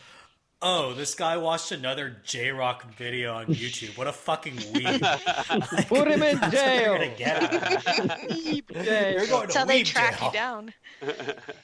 Yeah. Just like the weeaboo siren, like weeboo, weeboo, weeboo. That's what they're gonna find me. One thing that I think is gonna happen in terms of retail, the $60 price point is gonna have to break at some point. Yeah. It's really Inflationary fair. Yeah, it's pressure. been so long. I mean, Inflationary pressure is going to be too strong. I think we're going to see a reset to 70 I by mean, they mid-decade. already are. This is why we have this games as service. I think. Yep. Thing. And it's Yeah. microtransactions too. You're Yeah. exactly right. Yeah. I mean, it's how they've been able to keep games under this is DLC. Well, at first it was expansion packs, then it went to DLC. Now it's microtransaction. It's just they've been trying to get every dollar they can get out of everybody because they putting a game price to $70 is a lot harder pill to swallow. Yeah. So I mean, and effectively games were more expensive in the past, relatively speaking. Like, NES games were about $100 in today's money. So at some point, because of inflation, that price point is going to have to move. Yeah. And they can keep doing all this microtransaction shit to try to make up the difference, or special editions, which is what they've been doing up until now. But at a certain point, something's got to give, and AAA games are going to cost $70. I just don't know who's going to blink In first. Europe, I already pay $70 for games. So welcome to my world. Well, I will yeah. be Hope you paying wanna play $80. Exactly. The new price is it's $80 Canadian right now for games. You in want to talk Canada. about Australia? Oh, yeah. I Yeah. think we're Like, I bought an Astral Chain in Canada. I was like, $80 Canadian dollars. Fucking hell. Yeah. we're all usually on the same page in that I think that we all want the consumer to get their money's worth and be protected, but we also want studios to exist. I mean, it's hard to say Right. that, I too bad I'm not going to pay this and these guys should all lose their jobs and go under. But there still needs to be a balance, and I think they've been struggling to find that balance of, okay, are we ripping people off? Are we charging them the right amount? And are we making the money we need to make to stay financially stable? Because Solvent. I mean, it used to be. I think you've seen it stabilize in at least the past couple of years when microtransactions have really become a thing. But it used to be one flop and you're done. I mean, Mass Effect Andromeda probably would have put BioWare under at any other time in their history.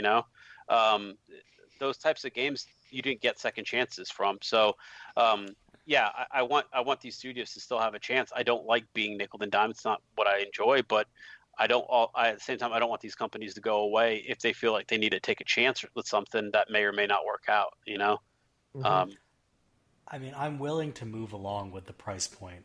Yeah. I would rather they up the price point and take out some of the aggressive monetization and other But aspects, they won't. I would rather just No, They It'll will be do both. that. Yeah. It'll be both. Yeah. Yep. It'll be both. if it's both, then they can go Well, fuck themselves. You know, but- whales have been subsidizing your gaming for a long time, and mine too. You know, I don't. I mean, I don't play a lot of games that have microtransactions because Yeah. I've been repelled by them. Yeah. So whales aren't subsidizing me. I'm just Yeah, not whale- buying into those ecosystems. Whales aren't anymore. helping near Automata. Yeah. Well, I mean, Call of Duty though. You've been playing that. I mean, it's that's the only reason that you're getting those types of single player back. I think is they said that they were going to monetize that. You got Martin. I've played You got- one Call of Duty game in the past decade and I hated it. So You got it. there you go. Part. I got that for free Yeah. too. You're doubling up. Nvidia subsidized that one.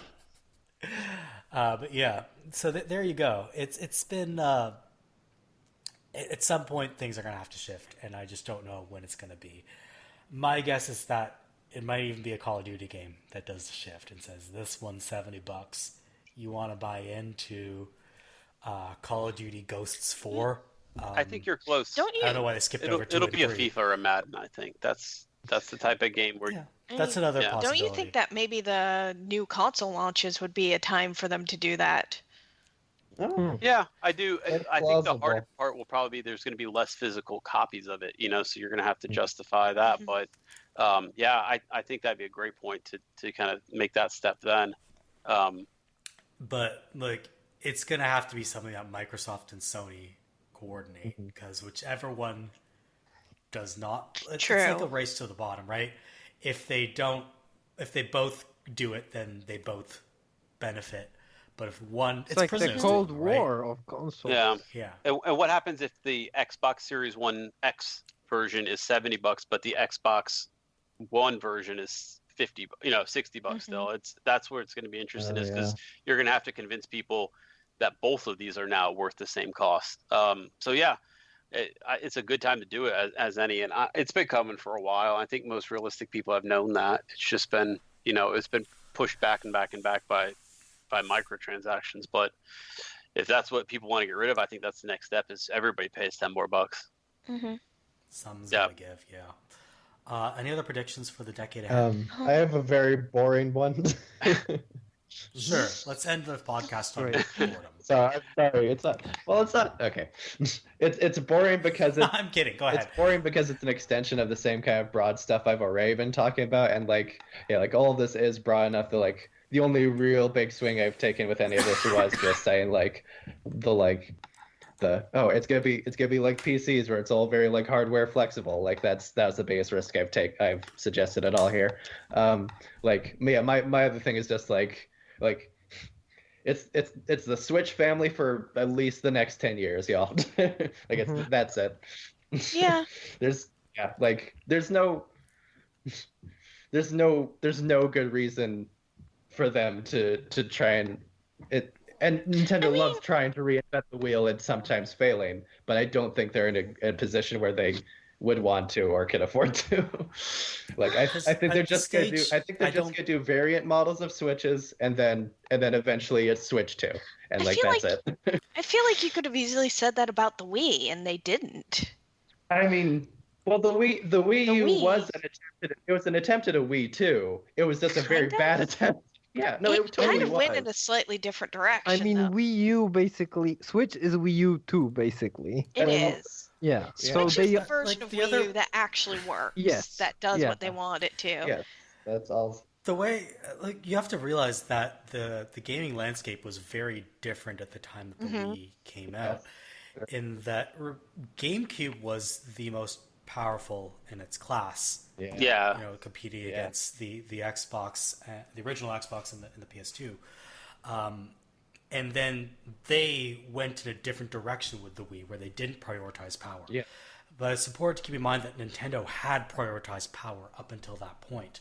We And now it's only the past decade or so that they've, or the past 15 years that they've switched gears and prioritized these more toy-like That's a experiences. fair The point. GameCube, Yeah. though? But I wasn't. The GameCube was more powerful than the Xbox. Yeah. It was, but Yeah. it was, yeah. I think the art style was where it kind of hit it, though. You know what I mean? It was more powerful, but I don't know if it took as advantage of it in most of the It was mainline better. games. It was a better art style. My hot take. It was. I agree with that. Okay. I was gonna say I Sorry. agree with I agree with your take on the Switch, because I think that Nintendo originally took the lesson from the Wii that people wanted gimmicks, right? And then I think that they misstep with Wii U, and I think what people identify with Switch is, yeah, maybe there's some gimmicks in there, but the core idea there is really solid. A portable and a console all in one. You're getting, it's a value. It's value too added. good of an idea to Yeah. lose. It Yeah, simply I agree is. completely, but Yeah. Yeah. And I want Also, to clarify, I think the Switch is also a good opportunity for them to invest in power a little more than never mind this rumored Switch Pro thing that's very likely at this point. Like, they can do that with a Switch 2. They can do that with other models. Also, I want to clarify, I don't think they'll call it Switch 2. My current idea is Super Switch, like throwback to the Super Nintendo. Sure. or I a Switch Stream. Imagine Stream Switch or Switch Stream, where it's just that yeah. all in one, and you just plug in, and it's wherever you go. You've got your whole Switch catalog ready to go. like just put LTE in a. Could you in a imagine Switch. that? Man, Mhm. Phew, that'd be Yeah. a game That'd be changer. Yeah. ridiculous. Yeah, I don't know. Like, it's already pretty compact. It's ridiculous the kind of tech they shoved into such a small package. It's like I have a PS3 and a Switch on the same TV stand setup, and it's weird to think that the device that's like 2 or 3 times more powerful than the PS3 is like a quarter of the size. Yeah, my brother and I have talked about this a lot. Like the Switch is a handheld that can run basically any 360 game you could probably reasonably throw at it. And as people who basically like really don't need power beyond the level of an Xbox 360 game, it makes me and my brother very happy. Yeah, I think the Switch is really like something a lot of people dreamed about for a long time, being able to play that quality of game portably and just seamlessly play it on your TV as well. The Vita tried, but it didn't I have love the Vita. that. The Vita has a lot to It appreciate didn't have about that it. flexibility. Yeah. If Ben were here, he would tell us all about how much he loves his Vita. Yeah. I mean, I could talk about the Vita. You'd be well. Vita. Yeah, that thing is. Did PlayStation ever officially kill it, or did they just yeah, kind of they like did. let it die? They killed I it mean, in they officially 2014. killed it, but 2 or They 3 killed years it ago. yeah. Yeah, Yeah. they took it behind the house and They killed it as a console to develop for like very quickly. it's such a beautiful machine. It's nice. Yeah. I think there's a real potential there, though, to incorporate some of the streaming ideas with the Switch and just have. I mean, you could have an all-in-one gaming solution, and that's the kind of stuff I think that there's a huge market for a lot of people who are into games but don't necessarily want to, push, to the top of the charts. I also want to. Yeah. I also want to clarify my point about the continuing Switch family is less about the toyetic side of it, of like a Wii or whatever, and more like how they've been doing handhelds for the existence of them doing handhelds. it's the last handheld. And this is a case where like the home console side of the development actually benefits from being treated like a handheld as well, weirdly enough. Or at least from the consolidation. Yeah. Yes. Yeah. Yeah, the one problem for Nintendo going forward is if they really want to get into the streaming game, they're gonna have to figure out the internet at some point. Yeah. And Switch Online is better than previous attempts, but it's just not. Yeah. Oh, I mean, you can do what Sony did, just basically buy Microsoft servers. No people don't notice. Yeah, Microsoft figured it out better than anyone. There's just got to be some institutional resistance at Nintendo to adopting online. I mean, I think that's been talked about quite a bit, how they've really lagged behind in that area. And it has to be, because I have a very hard time believing that there's no one in Japan who's good at the internet. Yeah. No. It's just not. And you can't. That's just not. And you possible. can't say it's a generational thing because Nintendo's bringing in a lot of the younger set into higher positions of influence in recent years. From the president down to Yoshiaki Koizumi as the leader of development. Yeah, and it's not like they've been totally unsuccessful. They've done stuff like Splatoon that works decently well online. It's just they haven't managed to make online an important part of what they do, Right. or a very lucrative part of what they do. And like, I shit on people for fucking up online a lot. But when the Switch eShop has the exact same problem as the Epic Game Store, i.e. not having a shopping cart, that's pretty damning. I mean, Yeah.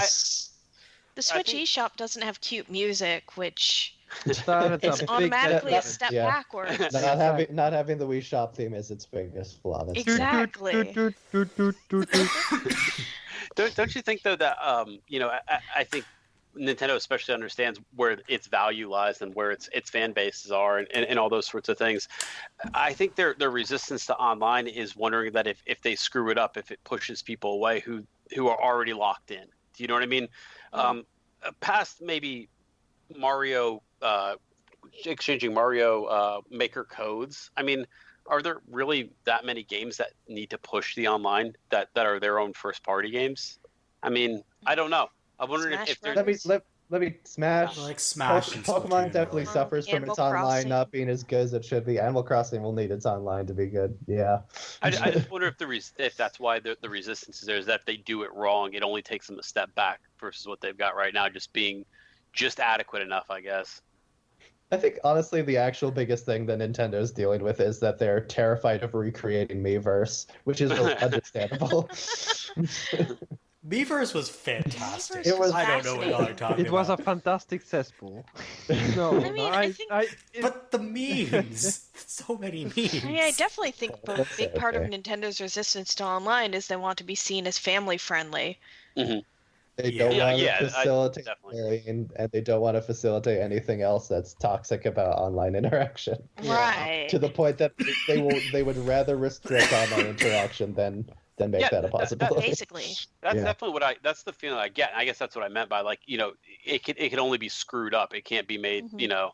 I think they worry about what Xbox Live has always had, which is just, I mean, does anybody want those messages after a game? 99% of the time, probably not, so I think their version of their online works enough for them. But yeah, if they're going to go, down the road of anything else, they're going to have to figure it out, like Merve was saying.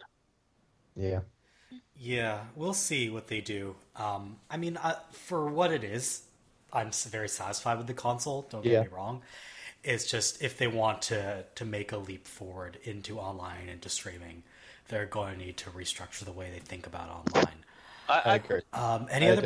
Any other predictions for the decade ahead? I could do mine. I have a note of optimism, which is I think All right, let's hear it. I think the last decade really exceeded my expectations in terms of advancing video games as an art form, and I think we have a long ways to go, and I'm really excited to see what people do as more and more ordinary people will get the tools are there for people to make it. And I think we're going to see a lot more of that, and I think it's going to be fantastic. So you know what actually gives me a lot of hope, and what seems super cool about creation tools is the Dreams, which is coming out soon. Yeah. People have it's been in beta for forever, and people made all sorts of wacky ass stuff in there, like Demyx of Cyberpunk and all sorts of other things. I was just going to in mention that. Sorry. Yeah, the Demyx of Cyberpunk 2077, which and I know these tools are very restrictive in terms of what you can do, but the fact that people are making crazy ass stuff in like Super Mario Maker and Minecraft and in Dreams and then in Little Big Planet earlier, it gives me a lot of hope that there's a market for just like putting tools in people's hands and just seeing what they can make with I it. mean, And that, even beyond that, like RPG Maker and like all the the engines that are available. Yeah, the Unity engines. Unity Yeah. game. Unreal. Yeah, all of that. Unreal, one of the least talked about but most important shifts in game licensing over the past decade was Epic dropping Unreal's license fee to just they cut it by 90%. And now basically hobbyists have access to Unreal where they didn't And now before. Silicon Knights is just looking at that, just so mad. And On the other end of it too, I Diak, mean, as far as fucking- they still need to make money off these games. I think Steam is coming to the table more and more with a lot of the indie devs as far as the percentage that they're making. I think that's good news as well. If you're looking for these people to really pour their hearts out and still put food on the table, that's a pretty good compromise because for a while you weren't making anything off of Steam. It was basically, more like a labor of love than a way to make money. But, now that they're kind of backing down with some of their hardline percentages, I think that's really good news as well. If you're looking for a further rise from indie games. Mm-hmm. Yeah, and then there's a larger cut that Epic gives game developers, which has been helping things along as And well. itch, of course. Oh yeah, itch where you can just sell, like it's basically all profit on your end at that point. So yeah, this looks like it's going to be a pretty exciting year and decade ahead in gaming. I'm super pumped to see what people create. I'm super pumped to see what hilarious disasters occur that we can all talk about and make fun of on the podcast. And how many involve Sonic? That's Oh Lord. Can we just get Sonic Mania too? I mean, there's going to be one next There's month. absolutely going to be a We Sonic are gonna movie talk about episode. it. Oh, Very yeah. excited. No, Yeah. yeah. I'm actually going to go watch that movie just for the salt. Yep. Because it's going to be so bad. I'm looking forward to it. Anyways, if all of you listeners would like to keep up to date with the podcast, you can follow us along on our website at avocadogamescast.wordpress.com, where we post each episode along with a link dump. Yes, the legendary link dump that we've been talking about or alluding to all throughout this podcast. It actually exists. We make a link dump for each podcast. We try to put links to stuff that we talked about. We try to fact check all the stupid things we said, because I say a lot of stupid things and people don't call me out on it. Same. Yep. Yep. Yeah, I say I probably lie like every other minute. You can also subscribe to us on iTunes for however long Oh, it yeah, continues that's to right. exist. Wasn't that supposed to be killed off last year? What happened, Apple? What are you doing? You can also subscribe to us on Google Play Music. Just search for Avocado Gamescast. And of course, all of us come from a wonderful community of people called The Avocado. It's a pop culture website online. It's very community driven. And you can access that at the-avocado.org. The actual character hyphen, not the word We always hyphen. say the hyphen. I always have to say tradition, the yeah. hyphen because if I said dash, that would be a lot. So, gotta say hyphen. So, go to theavocado.org. Check us out. We're cool peeps. Anything else to say before we call this podcast to a close? Happy New Decade. Yeah. Happy Truly. Happy New Decade. Truly, Happy 2020. truly, we provide some of the most comprehensive games coverage on the planet. Yep. We are the best and the most popular The most podcast. popular gaming podcast on Yeah. the Maybe we'll get a sponsor. This is the decade for a sponsor, Merve, right? Oh, fingers Yeah, crossed this for is the Shave decade Club. where Dollar Shave Club, come on. I just started growing my beard out. We'd be the worst candidates Okay, for a Dollar Casper Shave Club Masters is sponsorship for right all now. that. No, this is an audio, Squarespace. medium. No one's gonna know. No one's gonna know. I'm smooth as There a you baby's go. bottom right now. You I know, slept like, super they- well today. They can hear the smoothness. on your Casper mattress. Yeah, Trunk Club. Sorry, I don't have anything to say about them. Just subscribe to Trunk Club. Anyway, thank you all for being on the podcast, and thank you, listeners, for putting up with us. And we will see you next time with more video game. Bye. Bye. Bye.